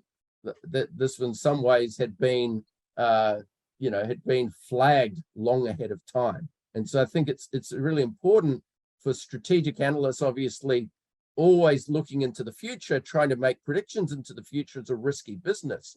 But when the map is so well laid out for you in terms of what's happening at the state level, what politicians in America have been saying, I think a much greater degree of caution is required. So I'll stop it there. Hopefully that's provoked some thoughts and questions and relates in some ways to all the things I've missed, but apologies that I wasn't with you through the wee hours of the morning.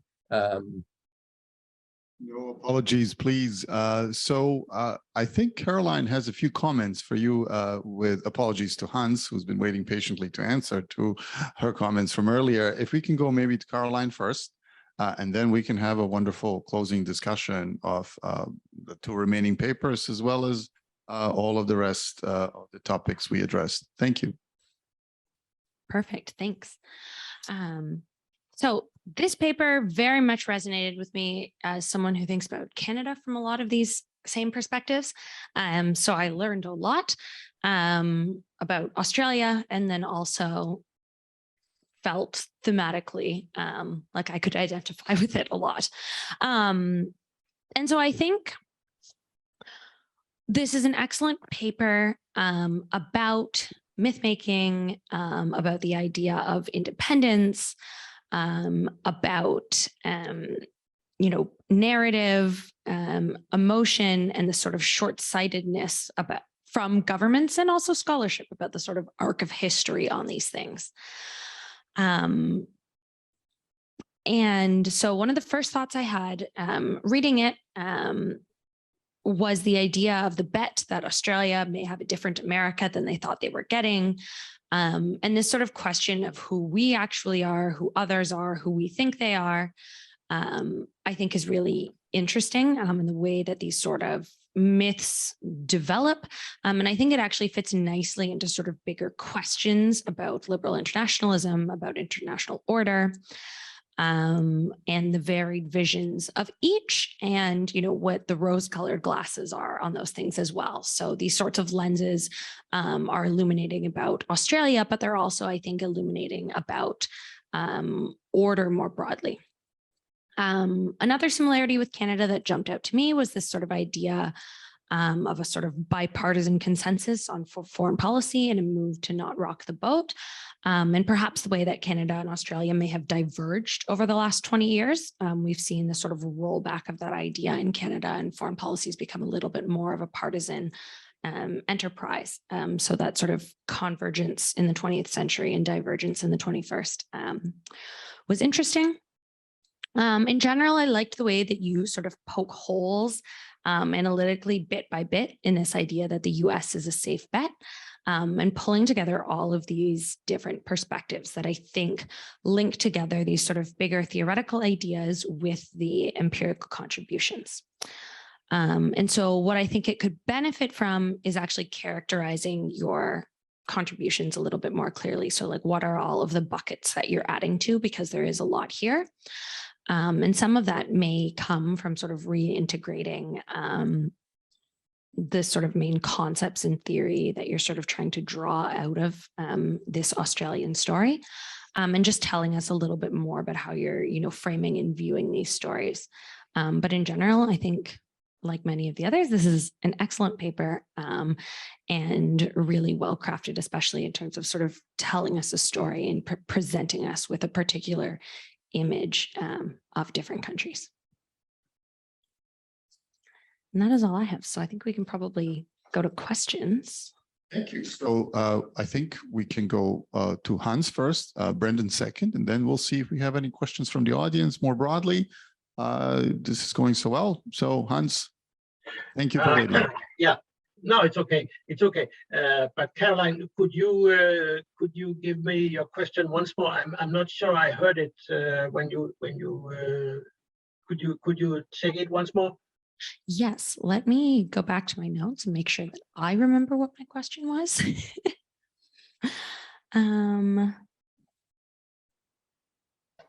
Oh, yes. Something that I thought could be an interesting, it wasn't so much a question, but I think an interesting addition to this would be sort of framing the story of French and British disharmony a little bit more historically.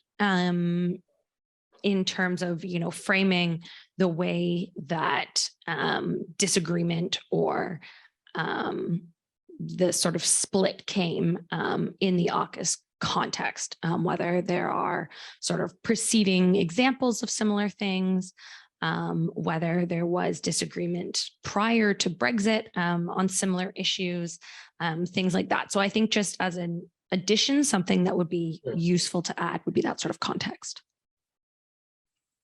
Yeah. Thank you.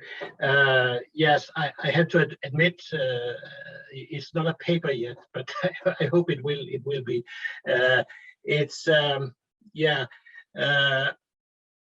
Of course, I think it's a good thing to start with AUKUS, because AUKUS, the announcement of AUKUS is such a good starting point. It's such a sudden thing that nobody had expected, apart from those involved, of course. But so therefore, AUKUS is in some way a good way of starting. But of course, I can follow you that you want some more historical context. In some way, I ought to go back to Suez 1956, because that was really a big and fateful decision, with past dependency afterwards. But of course, I shouldn't lose myself totally in history, but keep the focus on, I think, on AUKUS as such, also because that's the topic of the whole thing. So in some way that is natural. But I understand what you are saying. Yes. Yeah, wonderful. Thank you. Who is next? Yeah, sure. You're going next in response to Caroline. Yeah, thanks, Caroline. Thanks for reading the paper. Yeah, on your question of what kind of debates are we contributing to, I suppose as a first go at this issue, maybe the paper leans stronger on kind of advocacy for a position, or at least an argument against AUKUS, than seeing itself as contributing to a variety of international relations debates. And I think that the obvious debates that will contribute to debates, as you say, about the liberal international order. And that is obviously a huge topic of scholarship that I've written a little bit about. I suppose I could bring in some of the arguments of the sort of scholarly advocates of the sort of liberal international order, people like John Eikenberry, whose own view of America's role in that liberal international order strikes me as extremely rosy as well. That, there's on balance for Eikenberry, America's role is more beneficial than it is sort of negative. And that, that obviously has been questioned by all sorts of people like Samuel Moyn. But these are huge debates. And I suppose once you open them up, you don't want to open them up in a superficial way, or it's like when you're advising a student doing their PhD to open up a theoretical question. It's like, is that going to be a rabbit hole that they're going to lose themselves in, and the reader, or is it going to contribute in this way that kind of shows some sophistication? So I suppose that's what we'd wrestle with. On the question of sort of bipartisanship, yeah, that's an interesting one. And the comparative with Canada, Serge and I have had a bit of a dive into that once in the long past about looking at Canada and Australia, and there's very useful comparisons to be made there. So maybe some reference to our old paper would maybe not be entirely indulgent on that question. I mean, a question I had for people from the previous discussion was this this really interesting kind of claim that I've heard from a few people who are well placed in Canberra, in the capital of Australia, that Boris Johnson was central to the origins of AUKUS.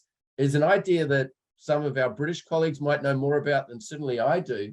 I can't find anything on the record about this, but I hear it from reliable sources. So it's just that I don't know if that came up in conversation, because there was, there was a narrative from the former Prime Minister of Australia, Scott Morrison, that it was his brainchild, and that seemed quite remarkable for a man who'd shown no great interest in foreign affairs and had been on the public record saying he was much more interested in domestic politics than foreign policy. And so if I've missed something in the prior discussions, I'd be really interested if anyone has any information on that. Well, thanks so much. Let's see if we get any comments from the audience. And if not, I think there's one message in chat, and that's probably Brendan's message. Yeah. Yes. Well, I mean, if I can take advantage of the microphone here, a question for each of the remaining presenter in the room. So I'll start with Laxman. In light of Brendan's presentation about the two Americas, one more liberal than the other, what would be India's position officially or officiously on the same issue? Is the Indian government, or let's say the Indian strategic and defense community, worried about illiberal America? And if so, why? And also, if not, also why? For Hans, just a simple question, maybe simple-minded. The war in Ukraine, does it render the Euro-Atlantic infinitely more important than the Indo-Pacific? And I ask this question following the various genealogies of both terms that we addressed in the morning session. And for Brendan, your paper, I agree with Caroline, is really, really excellent. I wonder if you can tell us a little bit about how the American alliance lost its politics in Australia. If you go back to the time of Sir Robert Menzies, Menzies, there were people who argued against various implications that the American alliance would bring to Australia. But now it seems to me that it's not simply a bipartisan consensus. I mean, everyone believes in investing in the Bank of America. At what point in history did it become such a consensus, given what you're saying about American politics today and the direction in which it's going together with the rest of us? Thanks.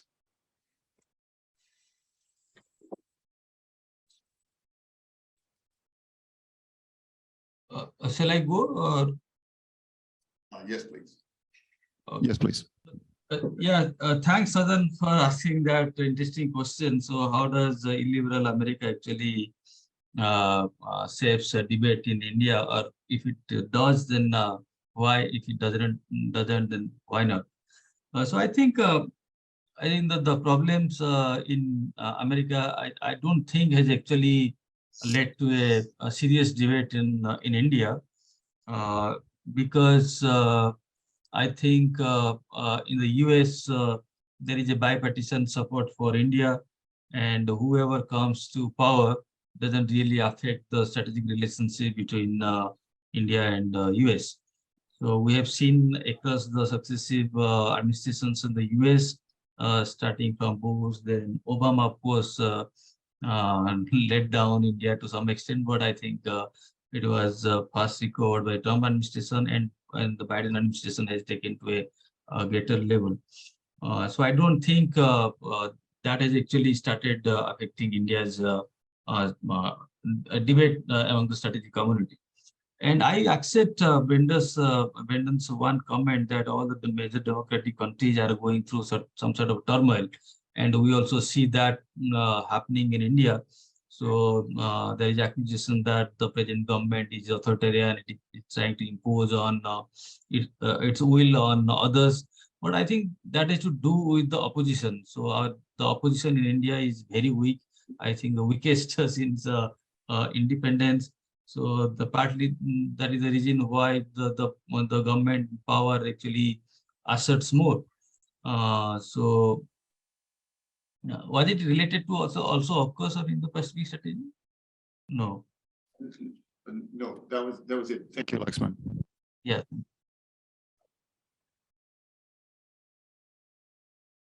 Hans, Hans, please. Yes, thank you. The question from you, Srivan, I'm not sure I got it 100%, but you compared the Ukraine conflict with the AUKUS announcement, and of course it's in Europe, as I said, AUKUS was totally forgotten or overshadowed by Ukraine, but again that's somehow natural, because it shows once again the importance of proximity, geographical proximity, and of course it's if you look at Europe alone, you can see that if you are living in Eastern Europe, you are focusing on Russia, and if you are living in Southern Europe, it's about Africa and people coming from there. And if you are living in Ireland, you don't think much about any of these things. So I mean, it's somehow it's geographical proximity, but perhaps we don't think as much about it as we should. But I don't know if that was your question, or you may repeat it. Yes, that was it. I mean, surely it's shaped by, I guess, proximity to various sources of threatening events. Thank you. Thank you. Should I answer your question now, Serge? Yes. Yeah, I mean, the question of when did the alliance with the United States become this unquestioned relationship, this unquestioned strategic alliance in Australian politics, I think would have to date to the prime ministership of John Howard, which was an extraordinarily long prime ministership, re-elected twice, so prime minister for 3 terms. And that was an incredibly scarring prime ministership for the Labor Party. It defeated the sort of lion of the Australian Labor Party in the 1980s and 1990s, Paul Keating, who I think had a much more nuanced position on the US alliance, that he wanted Australia to be part of an Asia-Pacific community. He wanted security not from Asia, but in Asia. He was brokered a deal with the Indonesians, a security alliance. So there was, I think, a very different tone to the foreign policy of Paul Keating. John Howard comes to power and gets very scarred in some ways by the events in East Timor. He feels very vulnerable when Bill Clinton doesn't offer immediate support for Australian peacekeepers in East Timor.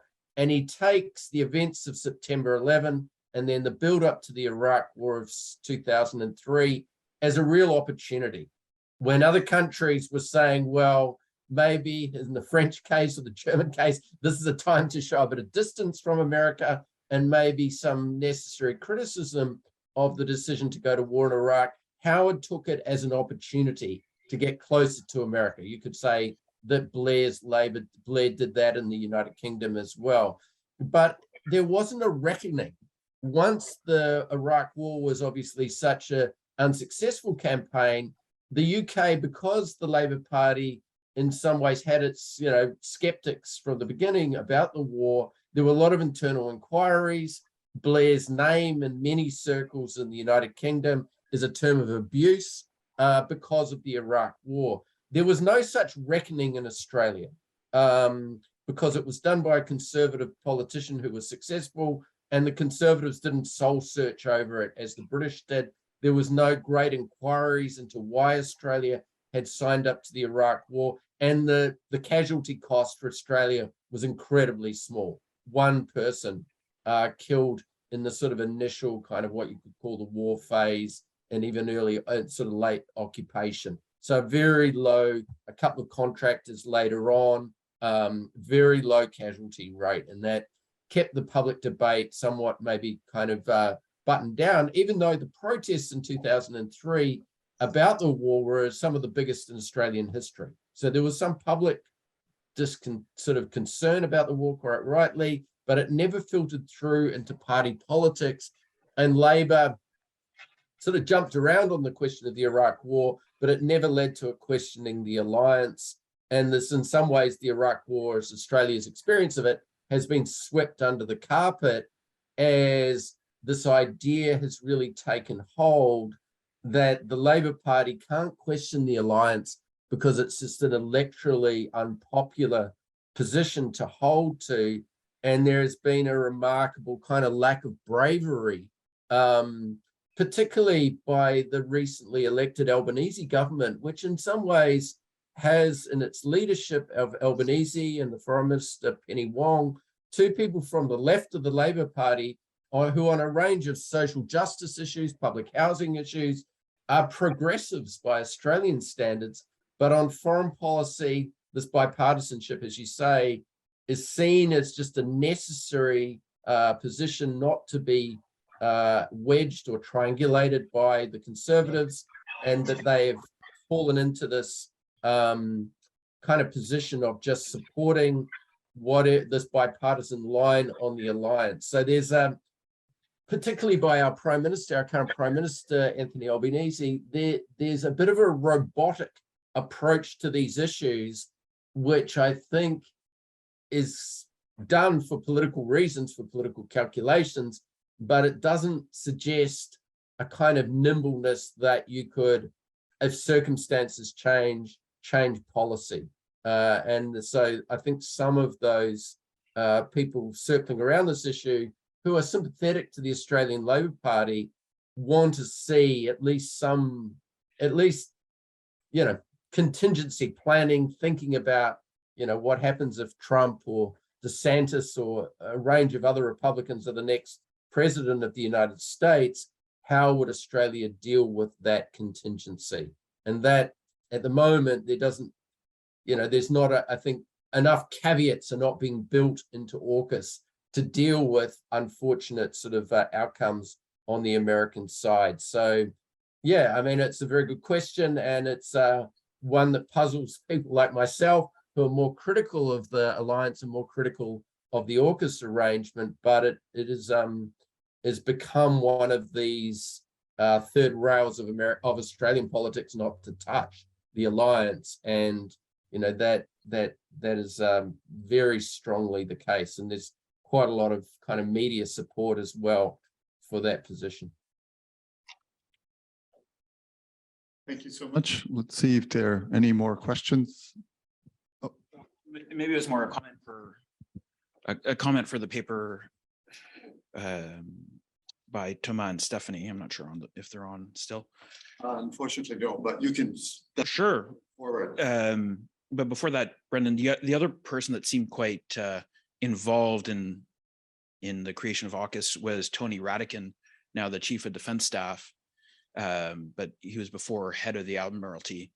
And some reporting there about his role, and then taking a bit of the idea to Boris Johnson. But there might have been two steps between, the Australians coming to the Brits with a problem and him creating a bit of a solution. That's another version out there that I've heard.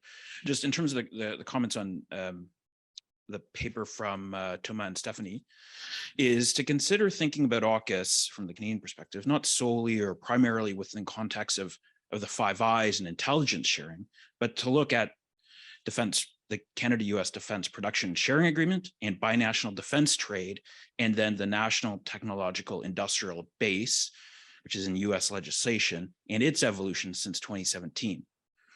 Some of the benefits that you can consider around the industrial and the benefits of Canada, I should say, of joining AUKUS would also be around industrial and participation, technological participation as well, that are currently derived from an integrated North American defense industrial base that then might be decreasingly integrated over time if the technological cooperation set out in AUKUS does materialize. But I take the note of that Brendan raised as well, particularly because these technologies, some of them at least, are ones where Canada might have a comparative or competitive advantage. And then also this idea about, if AUKUS is a response to a shared threat, the perceived threat, as Justin was setting out, then, we also need to think of NORAD within that context and whether we still have the same perception of the threat. You could argue that, for example, Canada opting out of BMD in the early 2000s was a divergence in our view of the threats. And, maybe that was our AUKUS moment. And what's on offer now in terms of NORAD modernization, it continues to paper over this ongoing disagreement about threats and new and emerging ones as well. But just especially in, seeing AUKUS from a Canadian perspective in terms of Five Eyes, I think misses opportunities for a richer analysis beyond that, especially in defense trade. Thanks so much, Nick. There's a hand up by Hans. Yeah, thank you. This is the first part here is just more comment than it's a question, but it's to Brendan.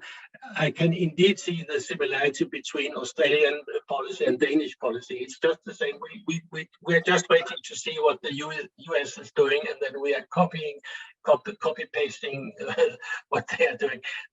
There's certain similarity. There's absolutely a similarity there. Another thing, which is perhaps more a kind of question, as you analyze the Australian situation or the Australian decision with AUKUS, is that sounds very much like the Suez, the British after Suez when they joined the US nuclear force. Is that actually a parallel one could use?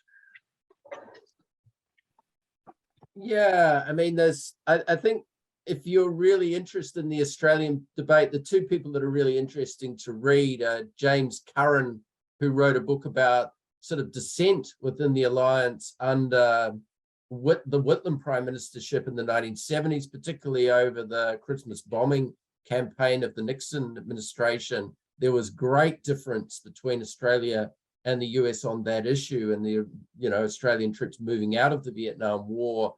And then the very large book on sort of anxiety in Australian foreign policy, written by Alan Gingell, which I strongly recommend. So that for anyone interested in delving a bit deeper into Australia. But yeah, I mean, I think there are parallels with the British after that sort of great setback in 1956, that in the Suez Crisis, that there's a sense of still, I mean, remarkably cleaving to the Anglosphere. And this was part of Prime Minister Paul Keating's critique of the, moving into the AUKUS agreement, was that it was a throwback. It was a throwback, to empire. It was a throwback to the world of the British Empire. It was a throwback to the 1950s. It was a throwback to the wrong region, to an Atlantic alliance, that it wasn't sort of in keeping with what a multicultural 21st century Australia should be doing. An Australia that, has such a large population increasingly coming from Asia, that is increasingly a society which is, integrating very large numbers of people who were born overseas from the Pacific and Asian regions. So it, culturally, it speaks to a mindset of not being comfortable within the region, not being comfortable with different new realities. And I suppose the sort of thing that I've, in this brief time that I've been online, that I'm surprised about is that no one's really talked about China. I mean, this is, when the last questioner talked about what the threat perception is here, I mean, AUKUS is clearly aimed at China. It's clearly aimed at Australia in some ways, supporting not really itself from a threat, but a want to maintain a certain US order in the Western Pacific. Obviously, the continuation of Taiwan as a country that's not controlled by the People's Republic of China. So that isn't a threat perception. In many ways, that's a deterrence perception that AUKUS is aimed at.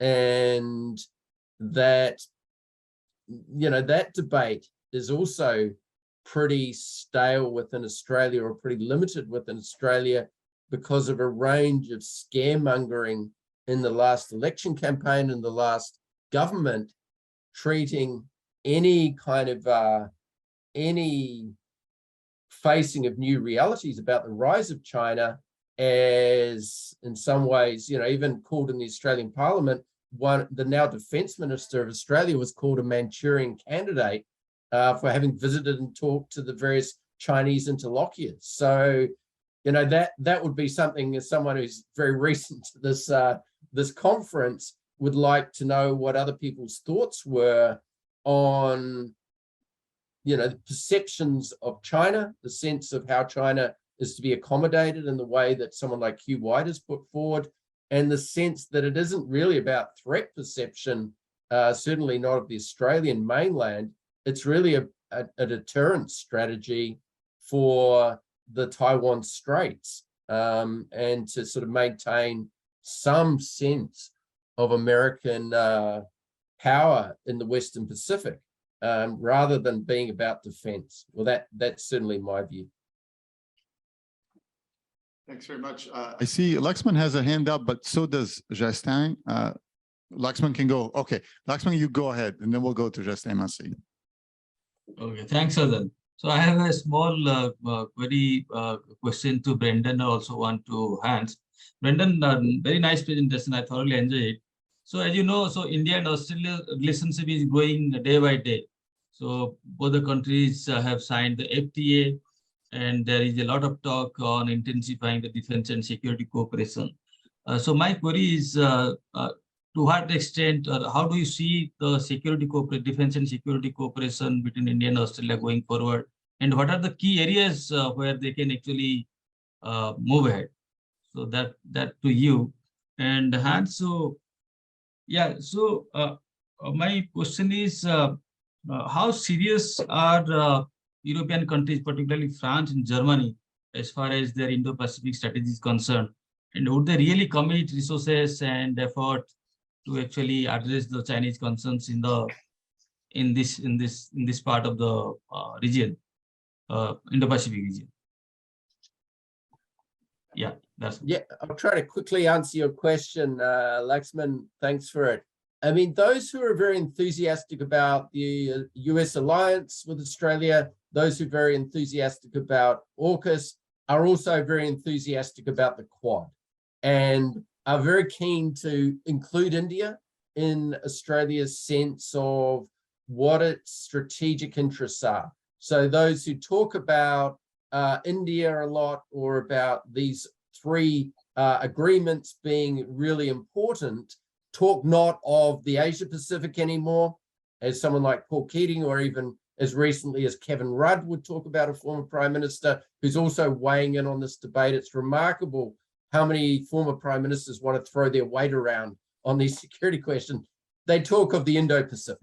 So India is included constantly, and there's a sense that the Quad is going to be a very important arrangement in terms of containing China, that the Quad will work to contain China. Now, there's in the bureaucracy in Australia, there's quite strong links with the Japanese, particularly Abe had very strong links with Australian bureaucrats and politicians, particularly Tony Abbott, another former Prime Minister.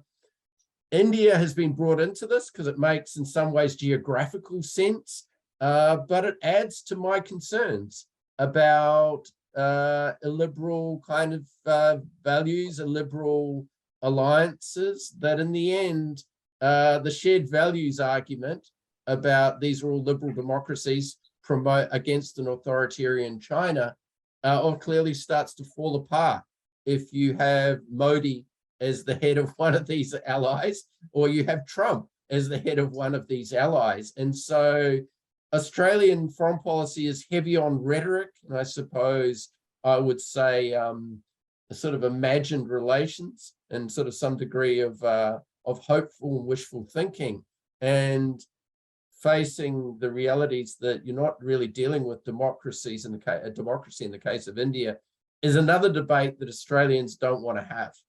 It's another one of those. It's an impolite thing to say almost in Australian strategic discussion making, and that again is remarkable. That we can only be honest about our enemies.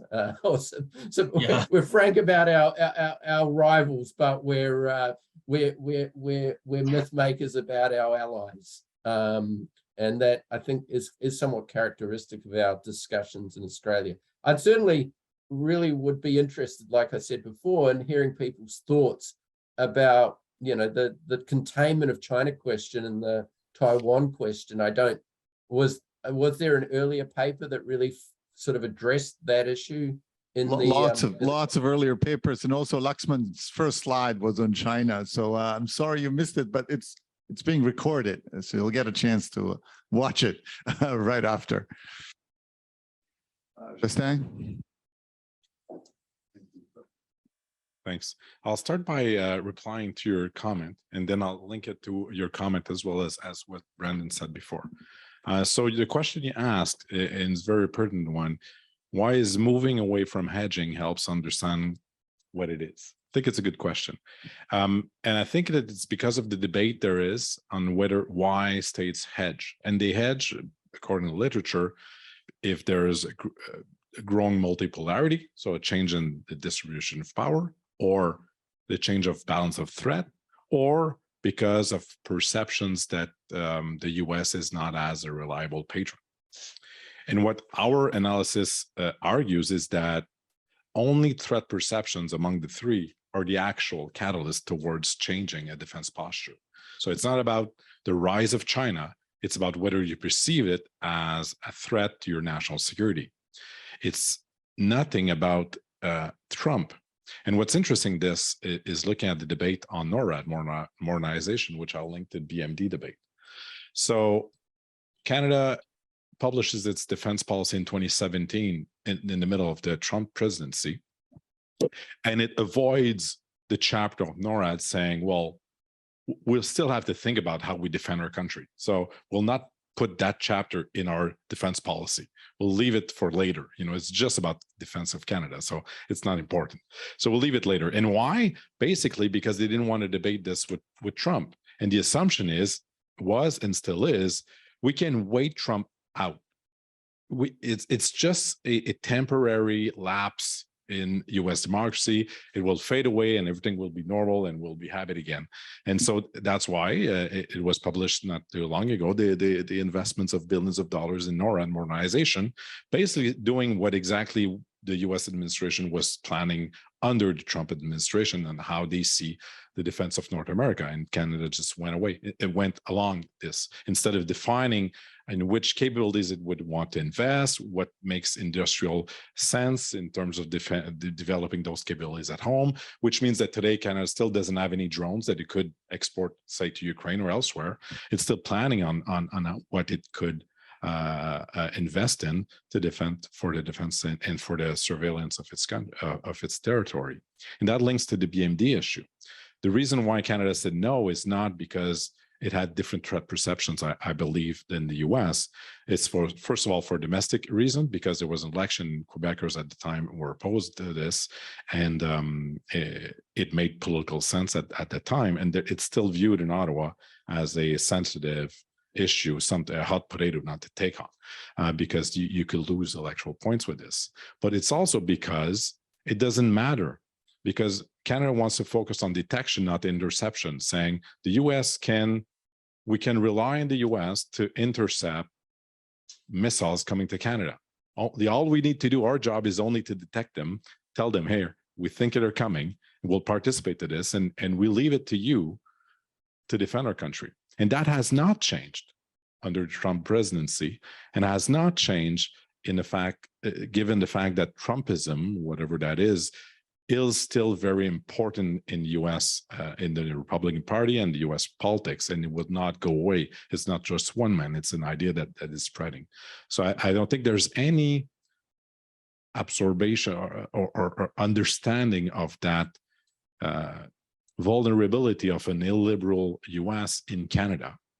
And I think there's and I'll end with this, the similarity with Australia towards the defense of its country through the defense of Taiwan and the Taiwan Strait is the same. I think that Canada views Russia as an existential threat to Canada for the Arctic because of Ukraine. It's like a projection abroad of that threat, and whether that revisionist country can invade and occupy illegally a country will necessarily be an immediate national security threat to your country at home. And I think that's the link I would make in terms of threat perception between Australia and Canada towards China and Russia. Thank you very much, Justin. There is one question / comment. Let's find out. It's from Shan Mehdi. Is the presence of non-democracies such as the United Arab Emirates and liberal democracies such as Modi's India in the I2U2 grouping a cause for concern for proponents of a liberal democratic worldview? Does this impact people's view of other groupings such as the Quad or AUKUS? This is directed to everyone, I presume, and I'm not sure who would like to maybe try to answer it. Not quite. There's a response. Nope. All right. Sorry, I can't see in real time the queue questions and answers. Well, it's out there if anyone wants to tackle it.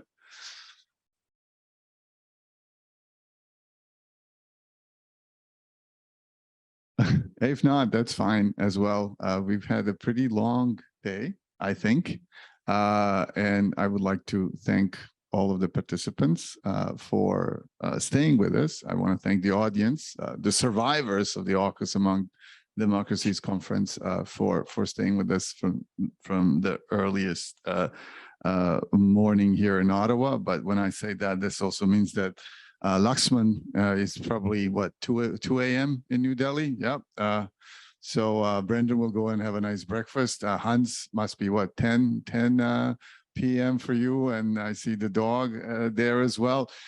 So yeah, we are at working in a tri-continental fashion here almost. So thank you so much for participating, and I'd like to thank the discussants, Caroline Dunton and Amos Hoare, who Amos is still here with us, so thank you.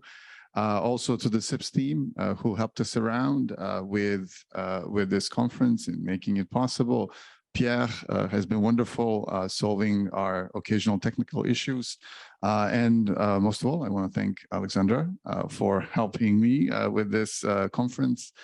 We had in mind a little bit of a discussion about the special issue we are planning for the International Journal, Canada's top IR journal. But instead of having that discussion today with you, while you're all exhausted, we'll simply send you an email about that. This meeting could have been an email, as they say. So thanks again. Did you want to add a few more words? Okay. Thank you so much. My thanks as well, added Sergeants. Thanks to the participants. Thanks to our discussants. I think it's been a wonderful event. I had so many questions, and I was tempted to ask all of you to look in your crystal balls and see, what might hold, what the future might hold for AUKUS if we were to meet 5 years from now. What do you think you would say?